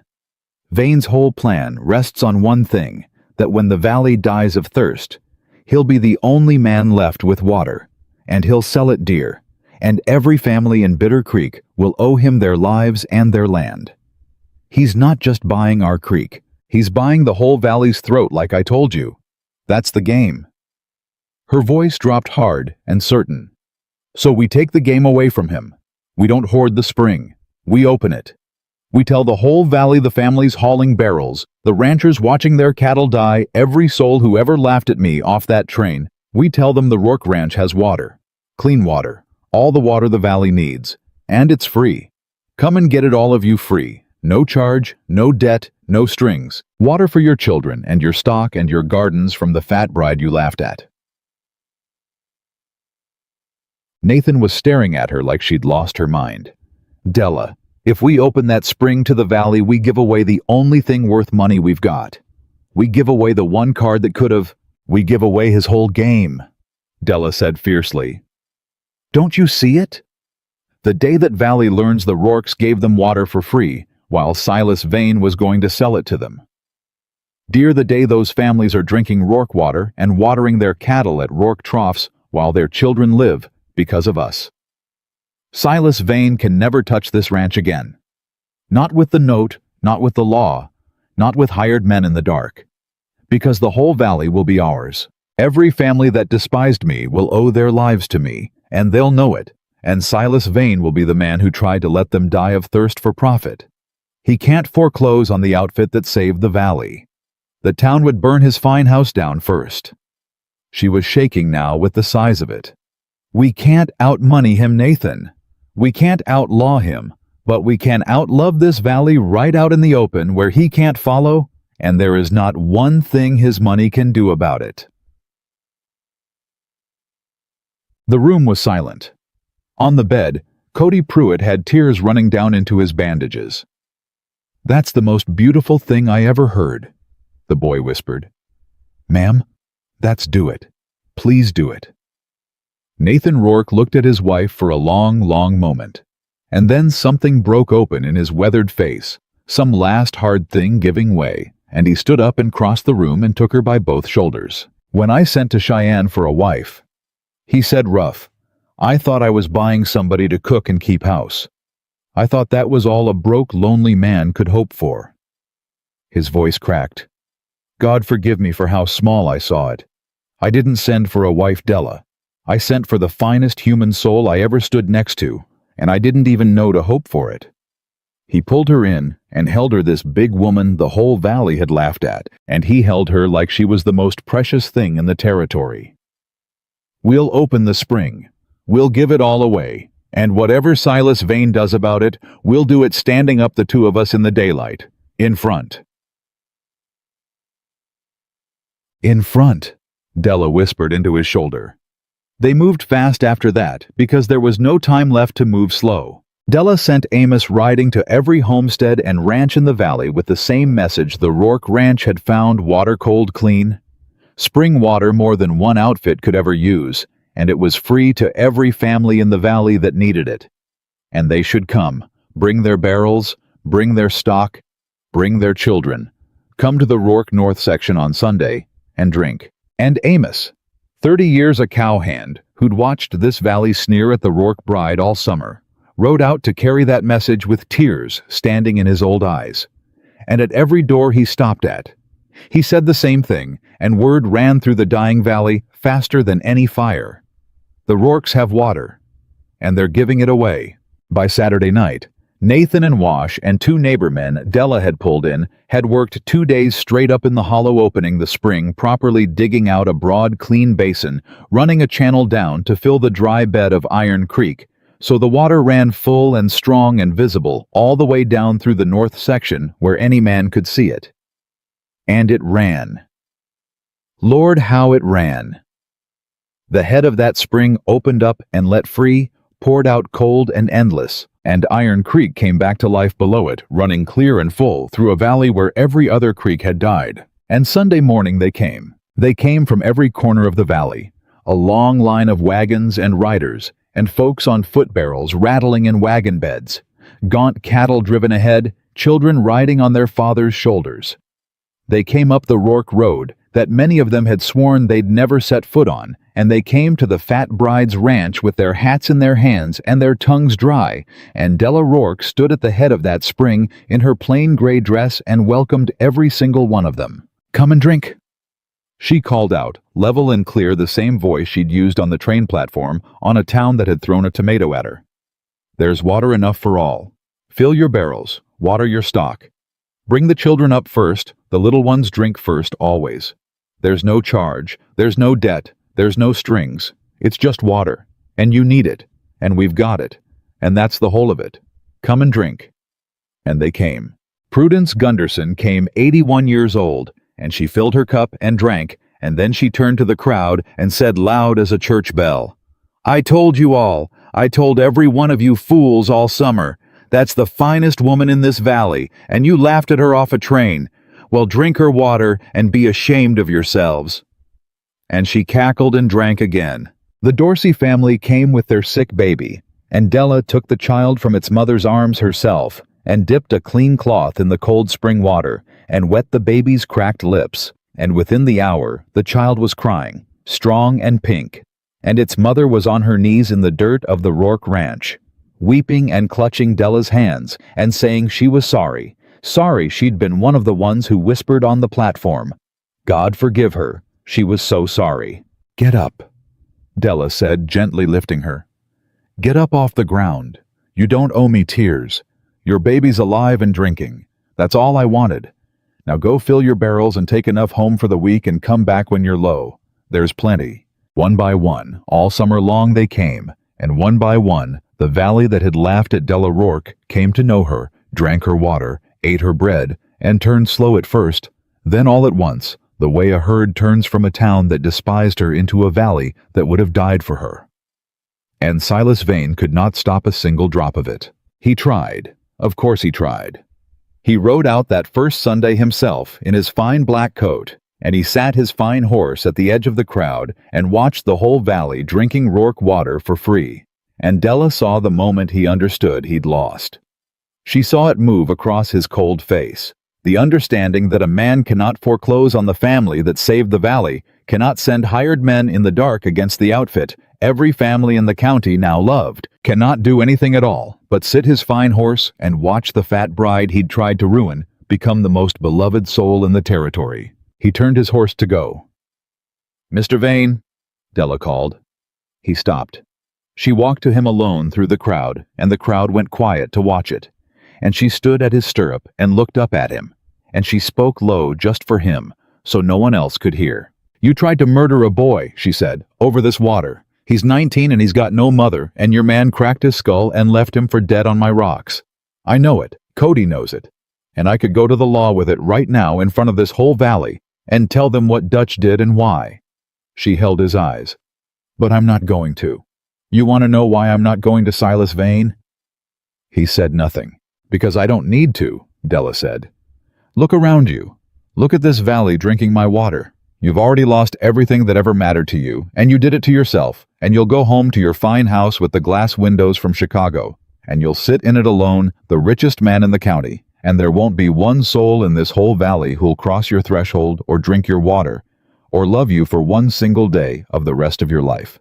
That's your punishment, and it's worse than any jail, and I don't have to lift a finger to give it to you. You built it yourself." She stepped back. "Now get off my land, and if one of your men ever comes near this ranch or that boy again, I'll bring the law and the whole valley down on you together, and there won't be enough money in Chicago to save you. Good day, Mr. Vane. You know the road." Silas Vane looked down at her, and whatever was in his face, it was the face of a man who has lost a fight he never imagined he could lose to an opponent he never imagined could beat him. He turned his horse and rode away, and behind him the whole valley drank, and no one watched him go. That should have been the end of it. But it wasn't. Not quite, because a man like Silas Vane does not lose gracefully, and he had one card left, and he played it 2 weeks later in the cruelest way he could find. He called the note. He couldn't touch the ranch through the valley's love, and he couldn't touch it through hired men in the dark. But the note was still the note. $1,100, legal cold. and it did not care how many families the Rourkes had saved. And Silas Vane, humiliated, beaten in front of the whole county, reached for the one weapon the law still let him hold, and he called the note due early, all $1,100 payable in 30 days, or the Rourke ranch was forfeit. The paper came by the sheriff's own hand, and the sheriff looked ashamed to carry it, but he carried it. "I'm sorry, Nathan," the sheriff said. "Della, it's legal. He's inside his rights to call it early the way the note's written. 30 days or he takes the outfit." He turned his hat in his hands. "The whole valley knows what he's doing, knows why. But knowing don't change the law. If you can't raise $1,100 in 30 days, he gets the ranch, the water and all, and there's not a thing any of us can do about it." Nathan read the paper, and his face went gray. $1,100 in 30 days. Della, we haven't got 200. We gave the water away. We gave everything away. We did the right thing, and it's going to cost us the ranch after all. And Della Rourke took the paper from his hand, and she read it, and for one moment, one single moment, the whole valley's laughter came back to her, the tomato and the pound remark, and the whispers in the church, all of it. And she felt the old cold fear rise up, that maybe the world really did end the way everyone had always decided it would end for a woman like her. And then she looked out the window, and she saw them coming up the road. Wagons. A long line of them, more than she could count, the whole valley. Every family she'd given water to all summer long, coming up the Rourke Road in the evening light. And at the head of them came Prudence Gunderson, in her little cart, 81 years old, driving hard, and behind her, the Dorseys with their fat pink baby, and the ranchers whose cattle had lived on Rourke water, and the homesteaders, and the townfolk, and even some of the ones who'd thrown the cruelest words back in the spring, all of them coming up the road together. They stopped in the yard, and Prudence Gunderson climbed down from her cart, and she came up the porch steps with a tin box in her shaking old hands, and she set it down on the rail in front of Della, and she opened it. It was full of money. "We heard," Prudence said, "what that snake did. Called your note early. Thought he'd take your ranch after you saved every last one of us." She cackled, fierce and wet-eyed. "So we passed the box, girl. The whole valley. Every family you watered this summer put in what they could. The Dorseys sold their good milk cow. I put in my burial money. Lord knows I've buried 3 husbands I can afford to be buried cheap myself." She pushed the box toward Della. "Count it. It's $1,140. $1,100 to pay off Silas Vane and slam that note shut forever. And 40 extra, because we figured you'd need seed money, and because we love you, and because there is not one soul in this valley who's going to stand by and let the woman who saved us lose her home to that coward." Della Rourke stood on her porch and looked at the tin box full of the whole valley's love, and at the 100 faces looking up at her from the yard, the faces that had laughed at her off a train 5 months before, and for the first time since she was 14 years old, and her mother died. Della Hartwell wept. She wept, and she could not stop. And Nathan came and put his arm around her, and Prudence Gunderson patted her hand, and the whole valley stood in the yard in the evening light, and let the fat bride they'd once despised cry all the tears she'd been too strong to cry for 20 years, because she was at last in the last place on earth she'd ever expected to find it completely and entirely home. They paid the note the next morning, and they paid it in front of the whole town, because Della would have it no other way. She and Nathan drove into Bitter Creek with the tin box on the seat between them, and behind them came half the valley in a long procession, because word had gone out that the Rourkes were going to settle with Silas Vane, and nobody in that county was going to miss it. They rolled up in front of the bank, the same bank that had sold Nathan's note in the dark 6 weeks before, and Della climbed down off the wagon and carried the tin box up the steps herself, and the town gathered thick behind her. Silas Vane was already inside. He'd come to town to sign the foreclosure the moment the 30 days ran out, so certain was he that the Rourkes could never raise the money after giving their water away. He stood at the banker's desk in his fine black coat, and when Della walked in with the tin box in her hands, and the whole town crowding the doorway behind her, she watched his face change, and it was worth every hard mile she'd traveled to see it. "Mr. Vane," Della said. "Mr. Sattler." She nodded to the banker who'd gone pale. "I've come to settle Nathan Rourke's note. All of it. Today." The banker looked at the tin box, and he looked at Silas Vane, and Silas Vane's jaw had gone tight. "That's not possible," Vane said. "You gave your water away all summer. You've no money. "I've $1,100, Della said, and she set the tin box down on the banker's desk and opened the lid, and the coins and bills lay there for the whole town to see. "And 40 besides. Count it, Mr. Sattler. Count it out loud, if you please. And so Mr. Vane hears every dollar of it, because I want there to be no argument about it later." And the banker counted it, out loud, every dollar, while the town watched, and Silas Vane stood rigid at the desk. And when the banker reached 1,100, he stopped and looked up and said in a voice that shook a little, "It's all here, Mr. Vane. $1,100. The note's paid in full." "Where did you get it?" Vane said low, and there was something raw under the cold now, something cracking. "You gave everything away. Where did a broke ranch and a—" He stopped himself, but everyone heard the shape of the word he'd swallowed. "Say it," Della said quietly. "Go on and say it, Mr. Vane. Where did a broke ranch and a fat mail-order bride get $1,100? That's what you were going to say." The bank had gone dead silent. "I'll tell you where I got it," Della said, turning to face the whole town crowded in that doorway. "This valley gave it to me. Every family I watered this summer. They passed a box door to door and they filled it. The Dorseys sold their milk cow. Prudence Gunderson put in her own burial money. Folks who haven't got $2 to their name put in one of them because I gave them water for their children when the whole world was dying of thirst, and they did not forget it." She looked back at Silas Vane. "That's where I got it. From the valley you meant to let die so you could buy it cheap. They saved my ranch, Mr. Vane, the same as I saved their lives. That's how it works out here, though. I don't expect you ever learned it sitting alone in your fine house counting your money. People remember who fed them, and people remember who left them to thirst." Silas Vane looked around that bank at the town packed into the doorway, at the faces he'd owned for 20 years, and every single one of them looking back at him now with something that was not fear. It was worse than fear. It was contempt. The whole valley stood in that room and looked at the richest man in the county the way you look at something you scraped off your boot. "You think you've won," Vane said, and his voice had dropped to almost nothing. "You think a tin box of a poor valley's pennies means you've beaten me. I've 20,000 acres.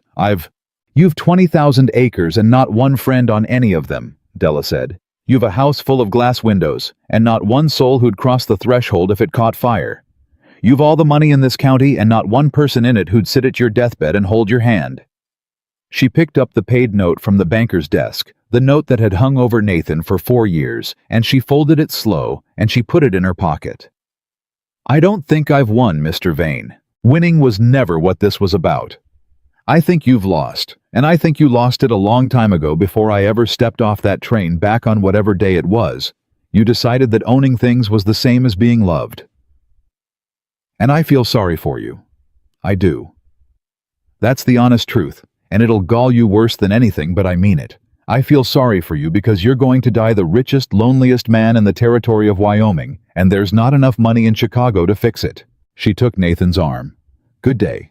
You know the road. You always have." And Della Rourke walked out of that bank with the paid note in her pocket and her husband on her arm, and the whole town parted for her, but not the way they'd parted on the train platform. Not like she was, weather to be avoided. They parted the way a people parts, for someone they've come to love, hats coming off all down the line, and somewhere in the crowd, somebody started to clap and then another, and then the whole town of Bitter Creek stood on that boardwalk and clapped for the fat bride they'd thrown a tomato at 5 months before. And Silas Vane stood alone in the empty bank behind them and heard every clap of it through the open door. That was the last anybody saw of Silas Vane in Bitter Creek for a long while. He did not come to town after that. He kept to his 20,000 acres and his glass windows, and the valley let him keep to them. There was talk that fall of going to the law about what Dutch had done to Cody, and the sheriff came out to the Rourke ranch to ask Della plain whether she wanted to press it, because the boy's word and the doctor's testimony together might be enough to see Dutch hang and Silas Vane ruined. Della thought about it a long time. "No," she said finally. Let it lie. Della. Nathan had come to stand behind her. That man near killed Cody. Left him for dead on our rocks. And you'd let it lie. I'd let it lie, Della said. Because Cody's alive, and he's healing, and if we drag him into a courtroom, we make him live that night over and over for a year of hearings, and I won't do that to the boy for the pleasure of watching Silas Vane swing. She turned to the sheriff. But you tell Silas Vane something for me. You tell him I know what Dutch did, and I've got the doctor's word and the boy's word wrote down and witnessed and locked up safe, and the day one of his men ever sets foot on Rourke land again, or so much as looks crossways at that boy, I'll bring the whole of it to the law and to the newspapers in Cheyenne besides. He's bought himself peace by leaving us be. He can keep it long as he keeps his distance, but it's a thin peace, and it holds only so long as he does. You tell him that word for word. The sheriff told him, and Silas Vane kept his distance, and that was the end of the war. Though it took the valley a while to believe the war was truly over. Cody Pruitt healed slow through the fall. The crack to his skull left him with headaches that came and went, and a scar at his hairline he'd carry all his life, and for a good while he was not the same reckless boy he'd been. He was quieter. He'd sit on the porch in the evenings and watch the light go, and sometimes Della would find him there and sit down beside him and not say anything. Just be there, the way she'd learned a body needs somebody just to be there. "Ma'am," he said one evening, "can I ask you something?" "You can ask me anything, Cody. You know that. That night, up on the rocks, when Dutch come around behind me." The boy was quiet a moment. "I was scared. I ain't never told nobody that. When it went dark right before I was scared, I was going to die, and the last thing I thought weren't my mama, God rest her, and it weren't nothing about my own self." He looked at her. "It was you. The last thing I thought was Miss Della's going to be so tore up. I didn't want you to hurt over me. That was the last thing in my head before it went black." His voice cracked. "Ain't that a queer thing? A boy about to die, and all he can think is, he don't want to grieve a woman he's only knowed 5 months. Della had to look away for a moment. "It's not a queer thing at all, Cody," she said when she could. "It's the least queer thing in the world. You know what it means?" "No, ma'am. It means somewhere in there you started thinking of me as family, and me of you. That's all family is when you strip everything else off it. It's the people you don't want to grieve, and the people who'd be tore up over you." She reached over and took his hand, this hard-handed boy who'd thrown a cruel word at her off a wagon in the spring. "I'll tell you something now I've never told you, and I want you to hold on to it. The day I came off that train, I had 3 little brothers back in Ohio, all grown and gone their own ways, and I thought that was the whole of the family I'd ever have. I thought I was too old and too plain and too big to ever have more than that. And then I got here and I found a broke ranch and a lonely man and a mean 19-year-old boy who threw a word at me my first hour." She squeezed his hand. "And that boy took a beating that near killed him rather than let a man speak ill of my name. And I want you to know, Cody Pruitt, that whatever blood you were or weren't born to you are my family now mine, and there is nothing on this earth that changes it. You're not a hired hand on this ranch. You're my boy. You have been since the potatoes." Cody Pruitt put his face in his free hand and wept, and Della gathered him in this near-grown boy and held him on the porch in the failing light, and the headaches and the scar and the fear all had somewhere at last to go. It was that same fall that Della and Nathan finally became in truth what the preacher had pronounced them in the spring. It had not been a real marriage those first months, and both of them had known it, and neither had spoken of it. Nathan had given her the big bedroom that had been his mother's, and taken the small one himself, and they had lived side by side as partners in a war comrade's allies, but not as husband and wife, because Nathan Rourke was too decent a man to ask for more than Della was ready to give, and Della had spent so long being told she was unlovable that she had built a wall around that part of herself so high she'd half forgotten there was anything behind it. It broke open in the end over something small, the way the biggest things always break open over the smallest. It was an evening in October, the crisis long past the ranch secure, and Della was doing the books at the kitchen table by lamplight, and Nathan came in from the barn and stood in the doorway a while, just watching her, and she felt him watching and looked up. "What?" she said. "Nothing." He came in and sat down across from her. "I like watching you do the books. That's all. You get a line right here." He touched his own brow when the numbers come out the way you want. "I've come to like that line." Della set down her pencil. "Nathan Rourke, are you flirting with me over a ledger?" "I don't know how to flirt," Nathan said honestly. "I never learned it. I told you I can talk to a horse, not a woman, so no, I don't reckon I'm flirting. I'm just telling you a true thing, which is that I've come to like the line you get in your brow, and I've come to like a good deal else besides, and I don't rightly know how to say any of it, so I'm probably making a mess of it right now." Della looked at him across the lamplit table. "Say the messy thing," she said quiet. "I've never much cared for smooth ones anyhow." Nathan Rourke was quiet a long moment, and then he said the messy thing. "I fell in love with you, Della." He said it looking right at her, the way he'd learned that summer to look right at a thing instead of away from it. I don't know exactly when. Maybe it was the first supper watching Amos cry over your gravy. Maybe it was the church when I found I could stand up in front of a whole town for you, when I'd never been able to stand up in front of anybody for anything in my whole life. Maybe it was the day you found the spring, or the day you gave it away, or 100 small days in between when you weren't even looking, and I'd catch sight of you across the yard and my chest would go tight. He swallowed. "But I have. I've fell all the way in love with you, and I've been too much a coward to say it, because I was afraid you'd tell me you married me for the ranch and nothing more, and I couldn't have stood to hear it. So I've said nothing for months, but I'm done saying nothing. I said I'd stand in front from now on, and this is me standing in front. I love you, and I'll go on loving you whether you can say it back or not, so you don't have to say anything at all if you're not ready. I just needed you to know it was there."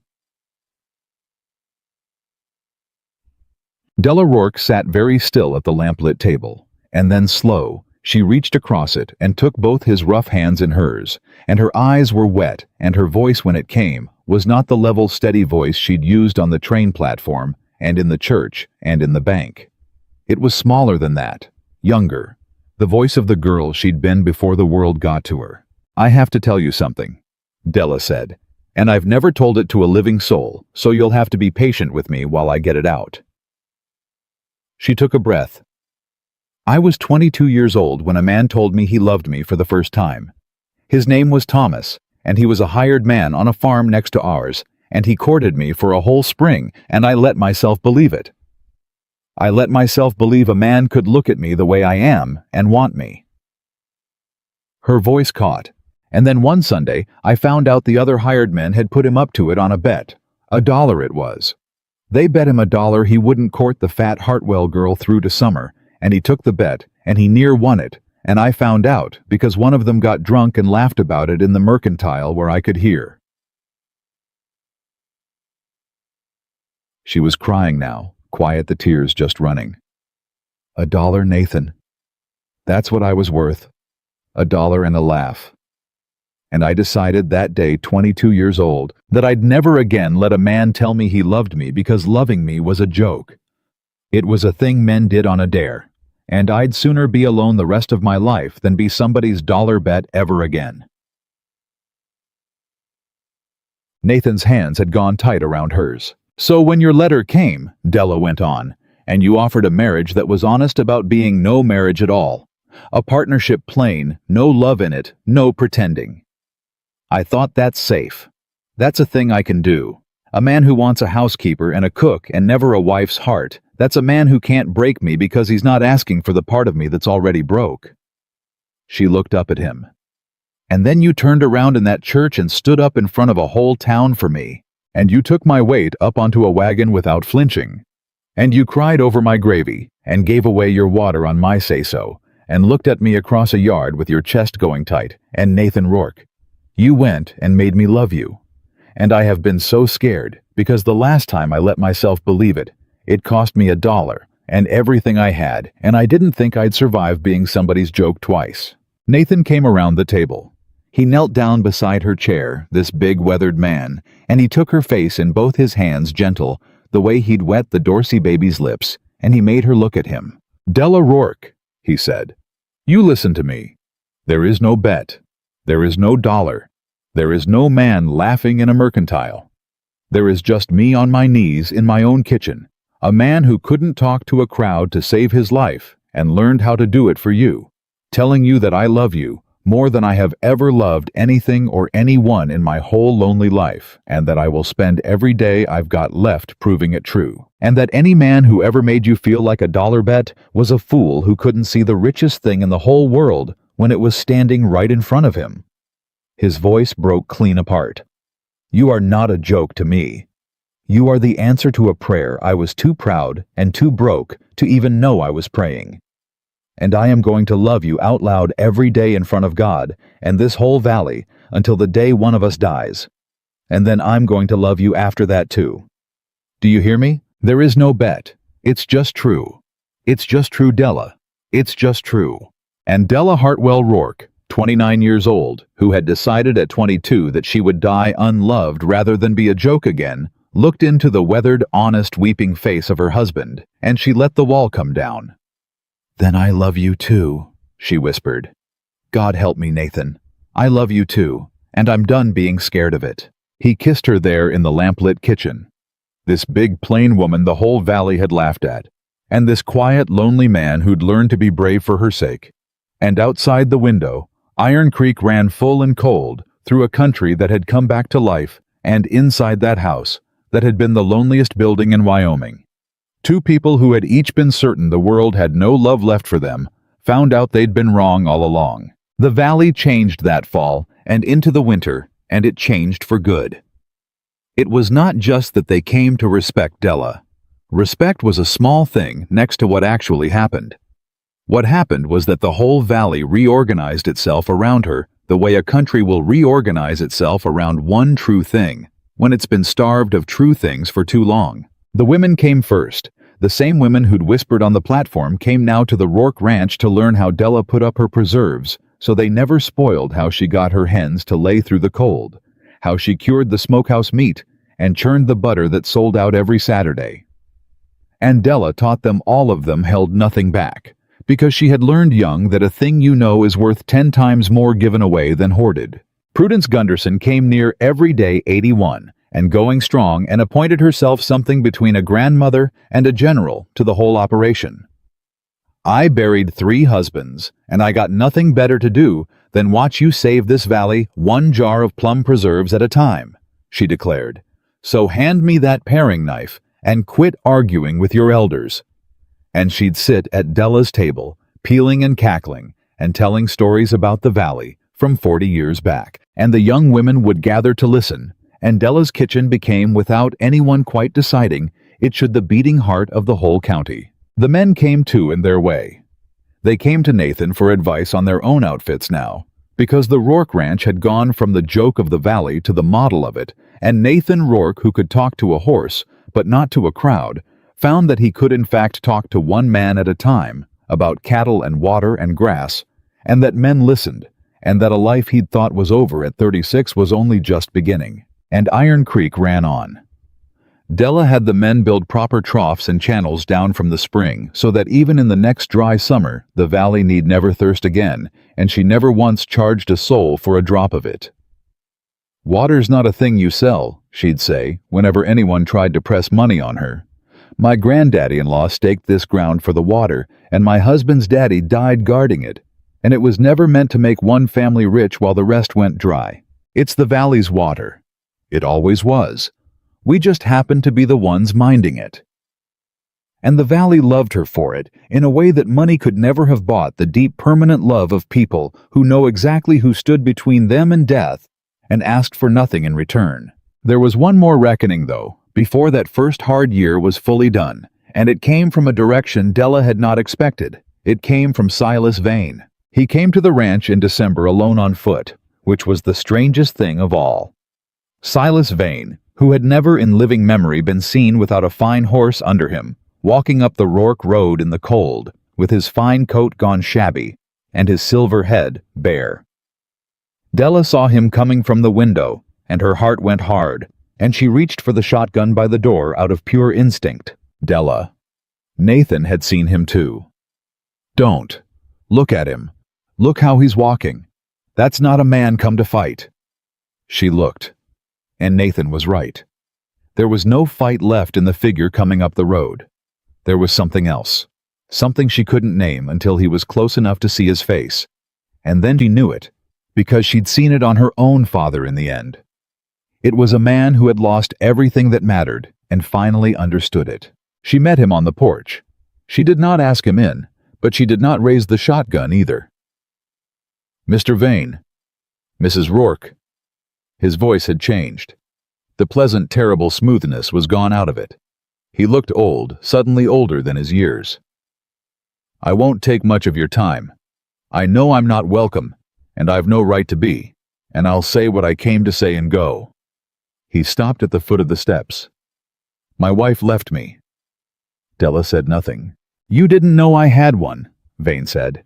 Nobody did hardly. She kept to the house. 26 years we were married, and she left me last month, took the train to her sister in Denver, and do you know what she said to me before she went? His voice shook. She said she'd watched me try to let a whole valley die of thirst for profit. She said she'd watched me buy a dying man's debt in the dark and send men to crack a boy's skull over water. She said she'd married a man once a long time ago who was hard but not cruel, and she'd watched the money turn him year by year into something she didn't know anymore, and she was done watching. And she left. He looked up at Della. 26 years. And she was right. Every word. I stood in my house full of glass windows, and I couldn't argue one word of it, because I'd become exactly the thing you named me in that bank. The richest, loneliest man in the territory. You said it to gall me. It wasn't a curse. It was a diagnosis. And it was true. Della stood on her porch and looked at the ruined man at the foot of her steps, and did not say anything, because there was nothing to say that would help, and she was not a woman who said things that didn't help. I didn't come for forgiveness, Vane said. I know better than to ask it. What Dutch did to that boy, there's no forgiving it, and I won't insult you by asking. I came to tell you 2 things, and then I'll go. He drew a breath. The first is that Dutch is gone. I turned him off my place the day I learned what he'd done gave him an hour to clear the county. I should have done worse. I should have brought him to the law myself. But I turned him off, and he's gone. And he'll not trouble the boy again, and if he ever does, you come to me, and I'll testify against him myself, my own word in any court you like. That's the first thing. And the second, Della said. The second, Silas Vane said, and here his voice finally broke, is thank you. He looked at her, this beaten old man. You could have ruined me. You had the boy's word and the doctor's and the whole valley's love, and you could have taken it all to Cheyenne and had me in prison, and my name in the dirt for good. You'd have been within your rights.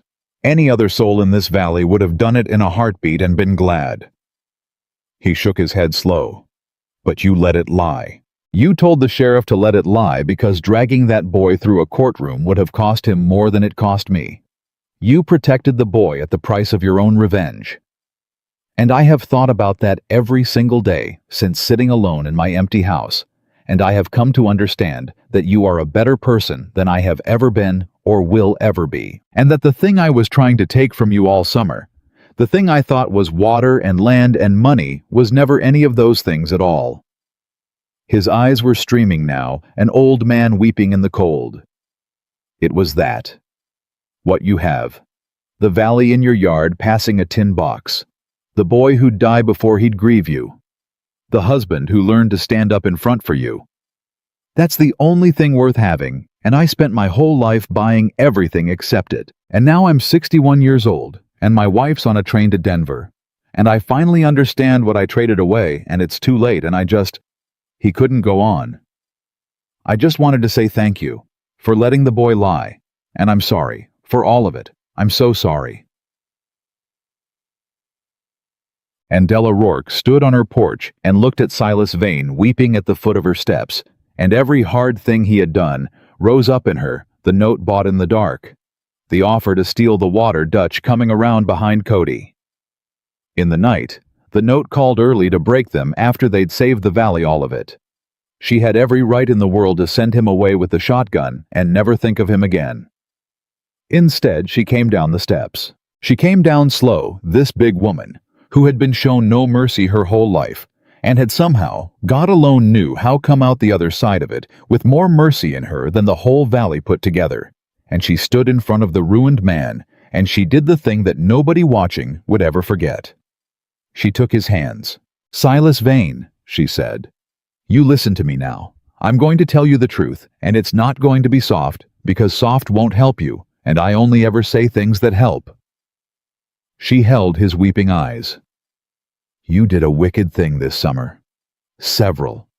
And there's a boy in my house with a scar on his head that'll never let me forget it, and I won't pretend it away, not for your tears, not for anything. That's real, and it stays real." "I know," Vane whispered. "But you walked 5 miles in the cold to say you're sorry?" Della went on. "When you could have sat in your fine house and let it rot you the rest of your days. And a man who can still feel shame is a man who's still got a soul left to save.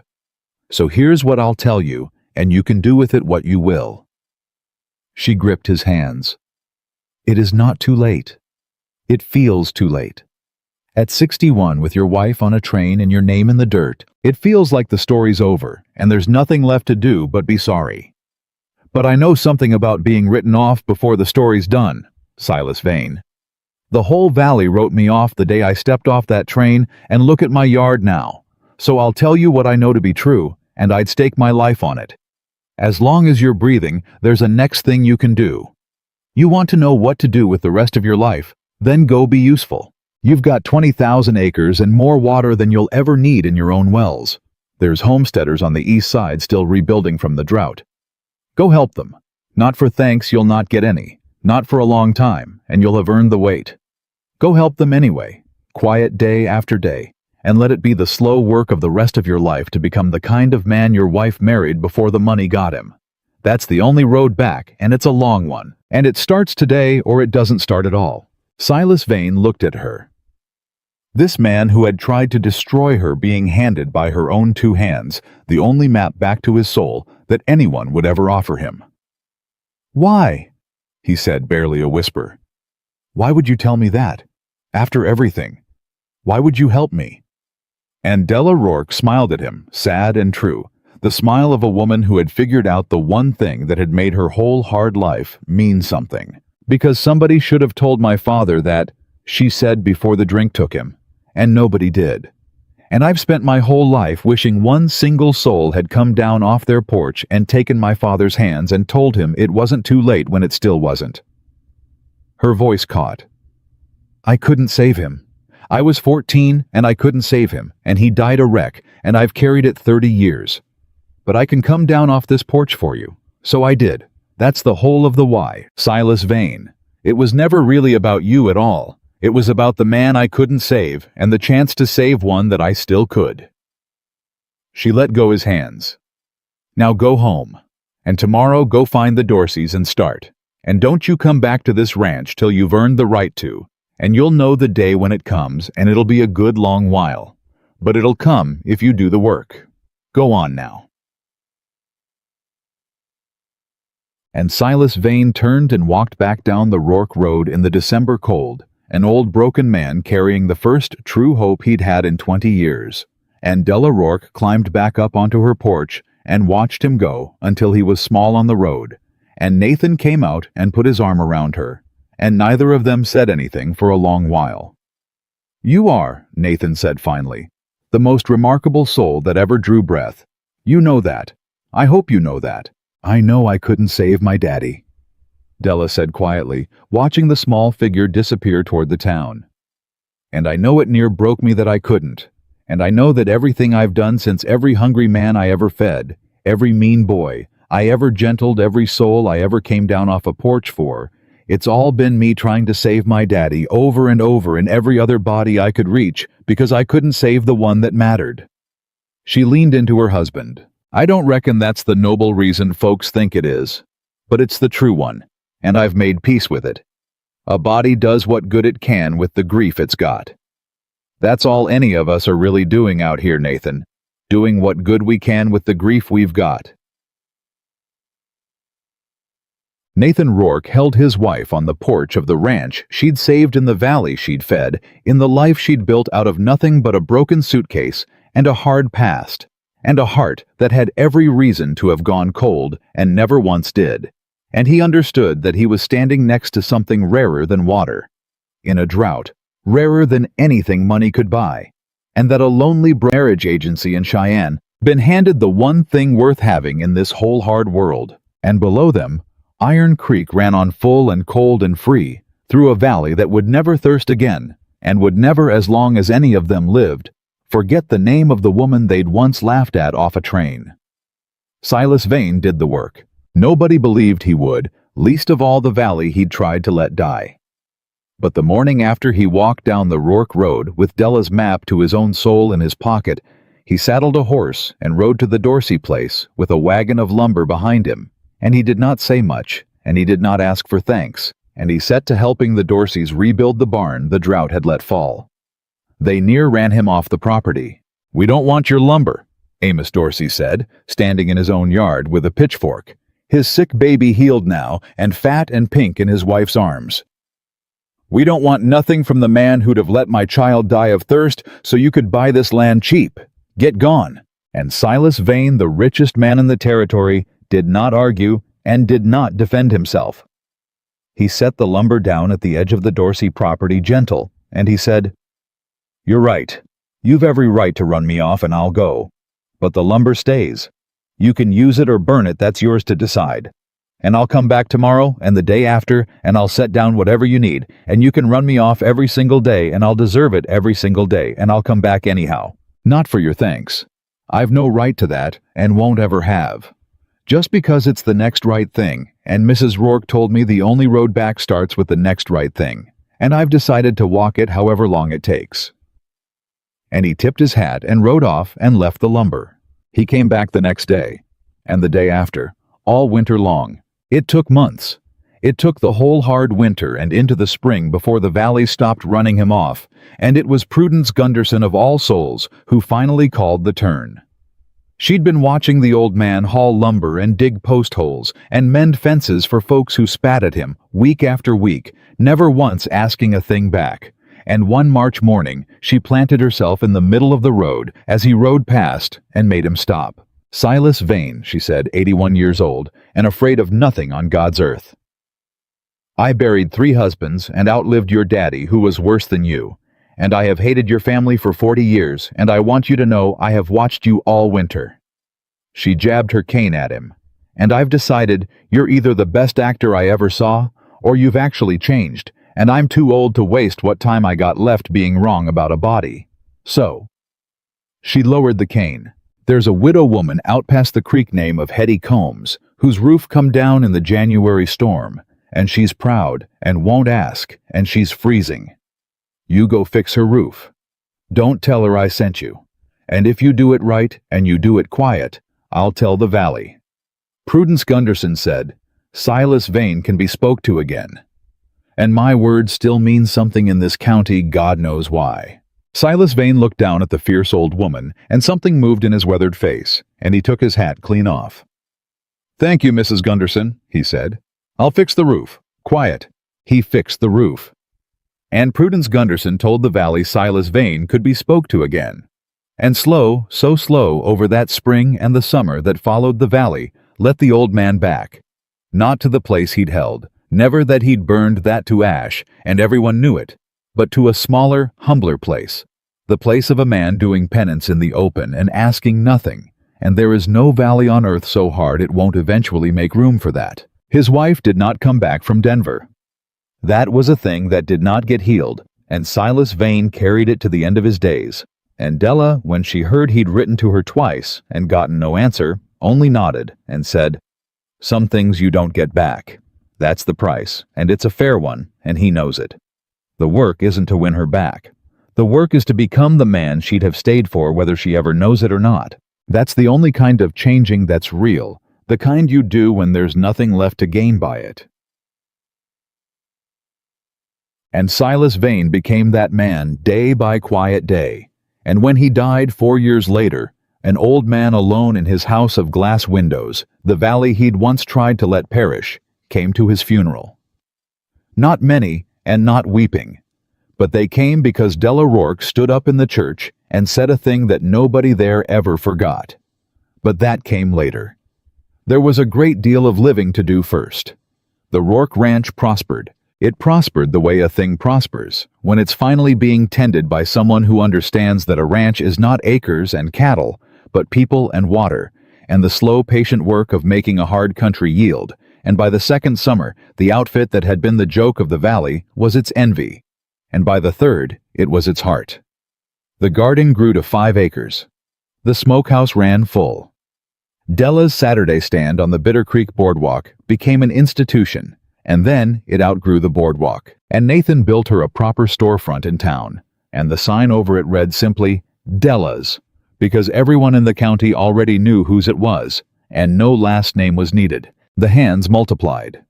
Word got around the territory that the Rourke outfit paid fair and fed better than any ranch in Wyoming, and that the boss's wife would work a man hard but treat him like family, and men came looking for work who'd never have looked twice at the place before.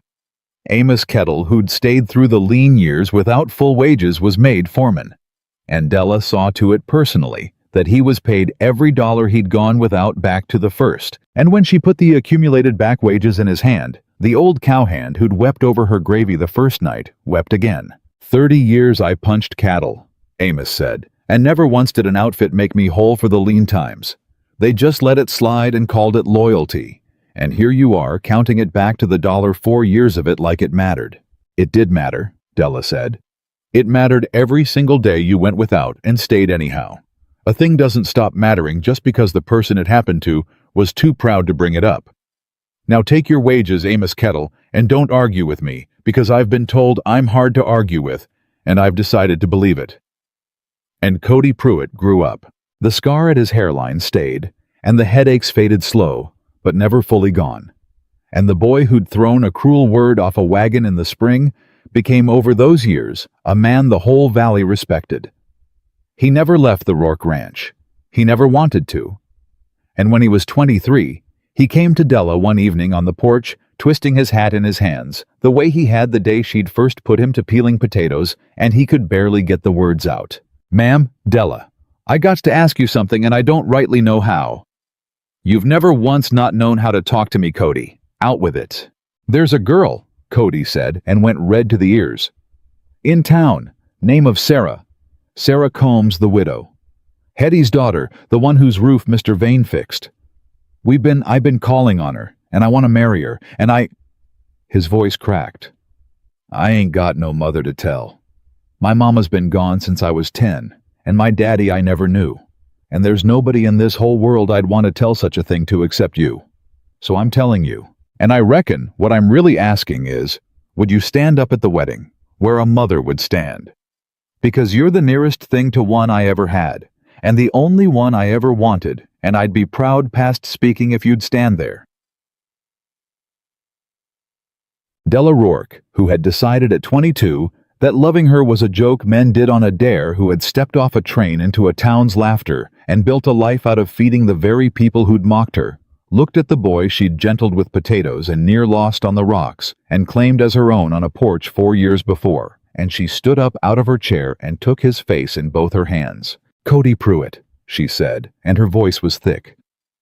"I have stood up for a great many things in my life. In front of a town that threw a tomato at me, in front of a rich man who tried to steal our water, in front of a whole valley dying of thirst. And I'll tell you the truth, none of it, not one bit of it, will make me half so proud as standing up at your wedding where your mother would have stood. Yes. God, yes, 1,000 times yes. And you tell that Sarah Combs she's marrying the finest young man in the territory of Wyoming, and if she doesn't already know it, I'll be having words with her." And Cody Pruitt buried his face in the shoulder of the woman who'd made herself his mother out of nothing but kitchen work and refusal to give up on a mean, hungry boy. And Della held him on the porch, and over his shoulder she could see Iron Creek running full in the evening light. and she thought her heart might not have room for all of it. She stood up at the wedding, where a mother stands. And that might have been the whole of it, a good life lived out full and long in a valley that came to love her, except that there was one more thing the Lord had in store for Della Hartwell. Rourke, one more thing she had stopped hoping for so long ago, she'd forgotten she'd ever hoped it, and it came in the 5th year of her marriage. She was 34 years old, and she had never once let herself believe it would happen, being who she was and how late it was. And when the doctor told her, she sat down hard in the chair in his office and could not speak for a full minute. "Are you certain?" she finally managed. "Certain as I am of anything, Mrs. Rourke," Doc Pearson said, and he was smiling. "You're going to have a child, come the spring." Della Rourke drove herself home from town that day in a daze, and she found Nathan in the barn, and she stood in the doorway, and she could not find the words, she who always had the words. And Nathan took one look at her face, and dropped what he was holding and crossed to her fast. "What is it? Della, what's wrong? You're white as—" "Nothing's wrong," she said, and then she started to laugh and cry at the same time, both at once helpless with it. "Nothing's wrong, Nathan. Everything's—" She got his hands and put them flat against her middle, and she looked up into his weathered, worried, beloved face. "Come the spring, Nathan Rourke, this ranch is going to have something it's never had in all its years. It's going to have a child. Your child. Our child. I'm going to have a baby."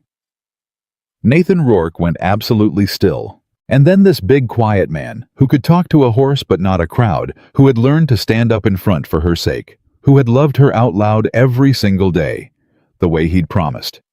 This man let out a sound she'd never heard from him. A great, broken, wondering sound, and he lifted her clean off her feet. All of her easy, as he'd lifted her trunk off the train platform 5 years before, and he swung her around in the barn, and held her, and wept into her hair, and said her name over and over like it was the only word he knew. "A child," he kept saying. "We're going to have a child. Della, Della, after everything, a child." The whole valley rejoiced when the word got out, because by then, Della Rourke's joys and sorrows were the valley's own, and the women who had once whispered about her on a train platform now knitted and sewed and cooked and fussed, as though the child coming were kin to every one of them, which in the way that mattered it was. The baby came in the spring in the season.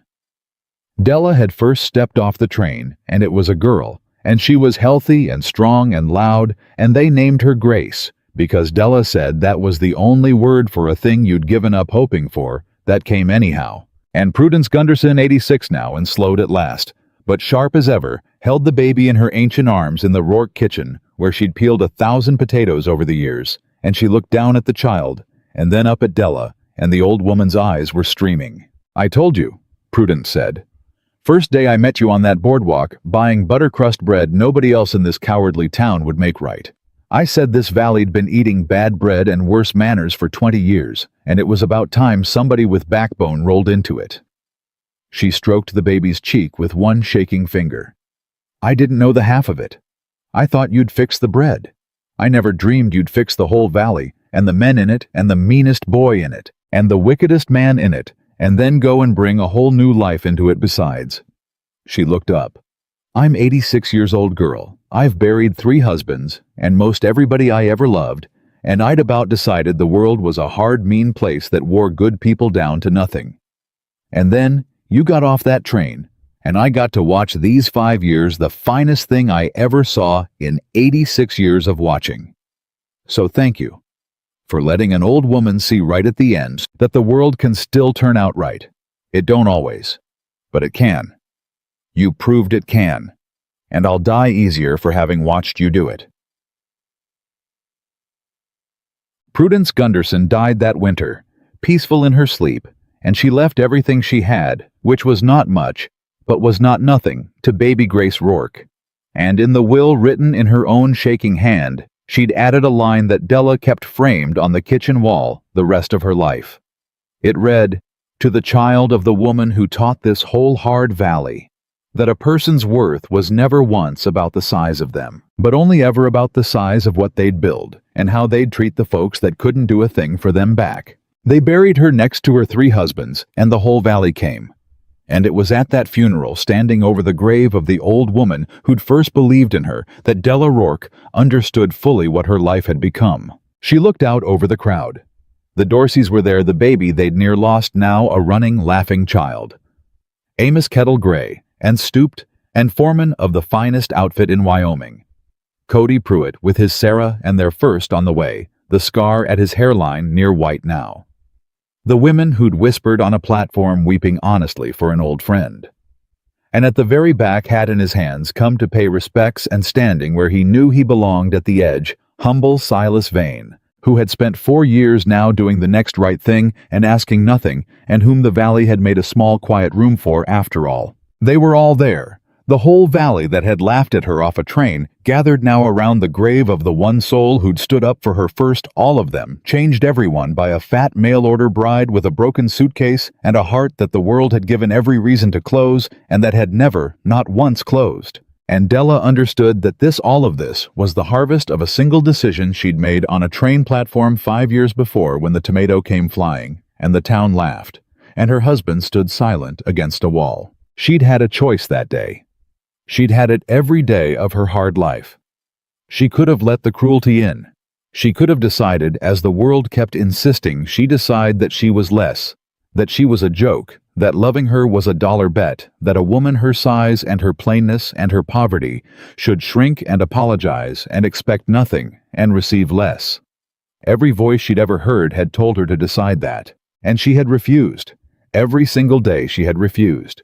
She had caught the tomato out of the air and looked the boy dead in the eye and said, "You missed," and she had picked up her own trunk and walked forward into a life nobody thought she deserved, and she had built it with her own 2 hands and a heart. She kept open at terrible cost into the richest life in the valley, not in money, though the money came too, but in the only wealth that ever mattered, the wealth she'd named to Silas Vane at the foot of her porch steps, the valley passing a tin box, the boy who'd die before he'd grieve her, the husband who'd learned to stand up in front, the child she'd given up hoping for, the old woman who died easier for having watched her. That was the harvest. And it had all grown from one refusal repeated 10,000 times across a hard life, the refusal to let other people's smallness become the measure of her own worth.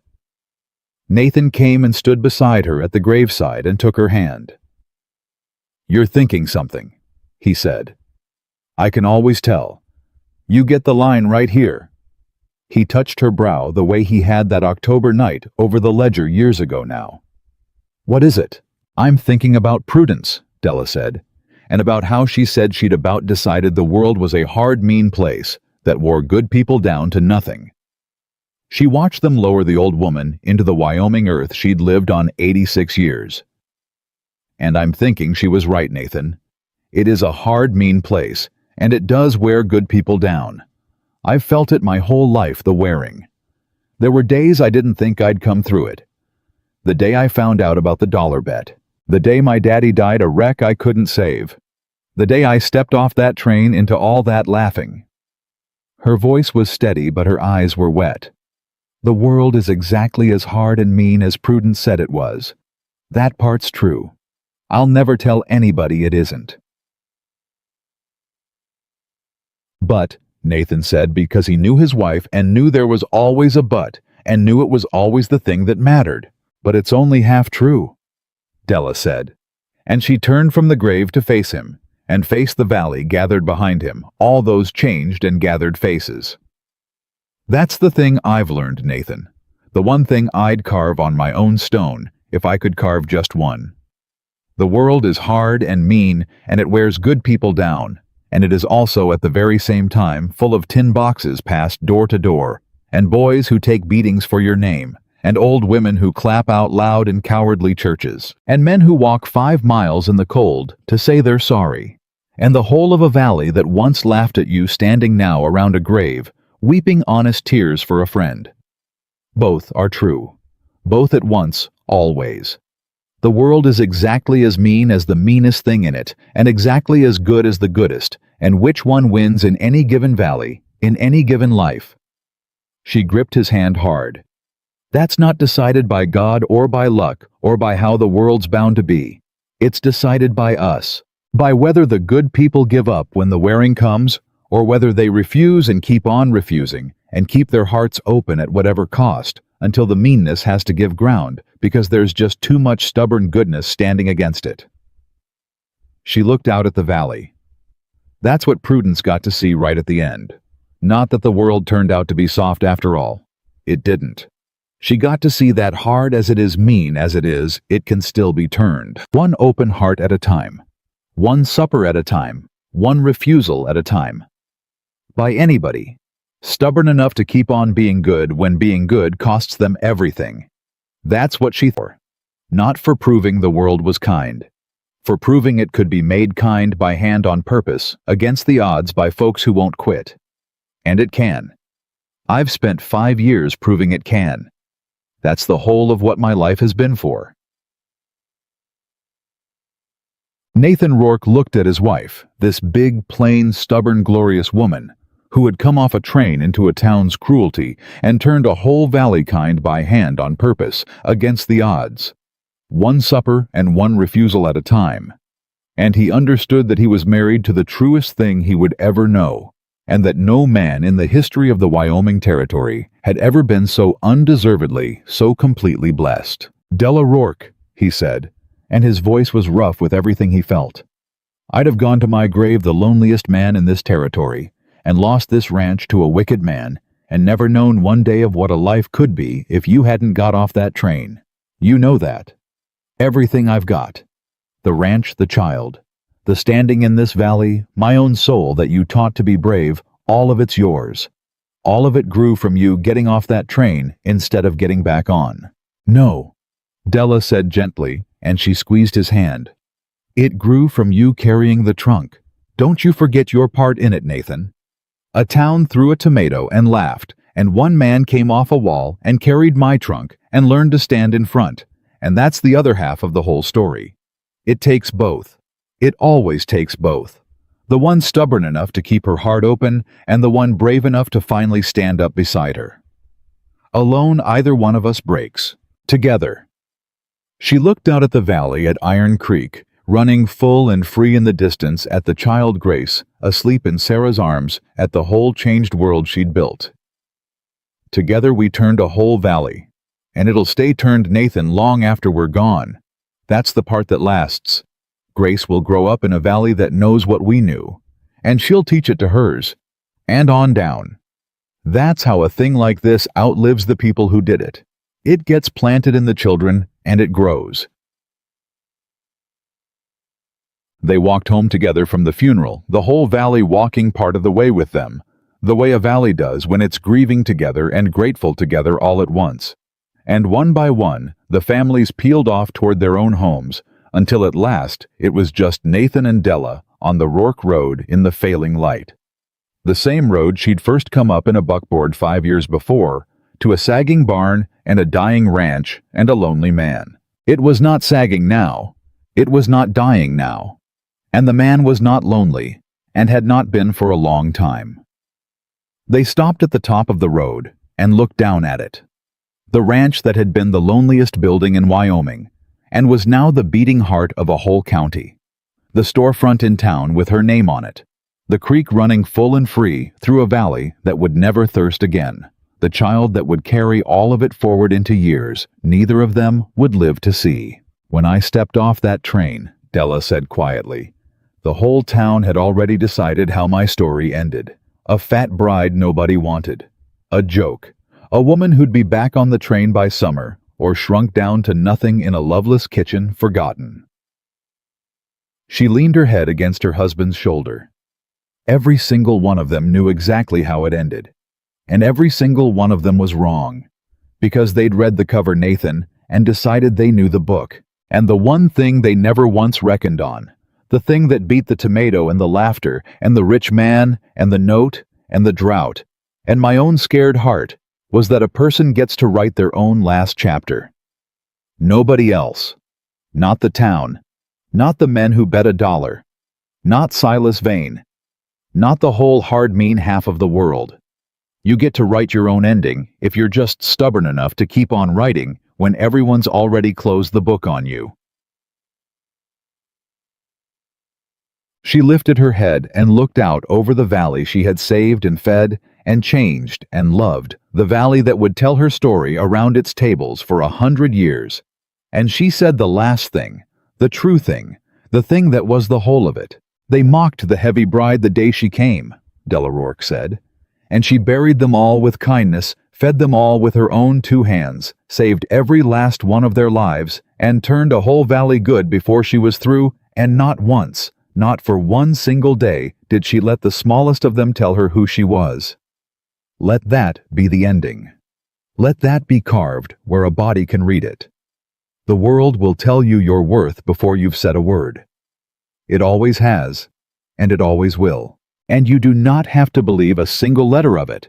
You never did. You never will. And no one can write the last line of your story but you. And Della Hartwell Rourke took her husband's hand and walked down the road to the home she had built out of nothing but a broken suitcase and a heart that never once closed, and lived the rest of her long life exactly as she had begun it, refusing to her last breath to let a hard world decide she was anything less than the finest thing that ever stepped off a train into a town too small to know a miracle when it laughed at one. The valley never forgot her. It never will.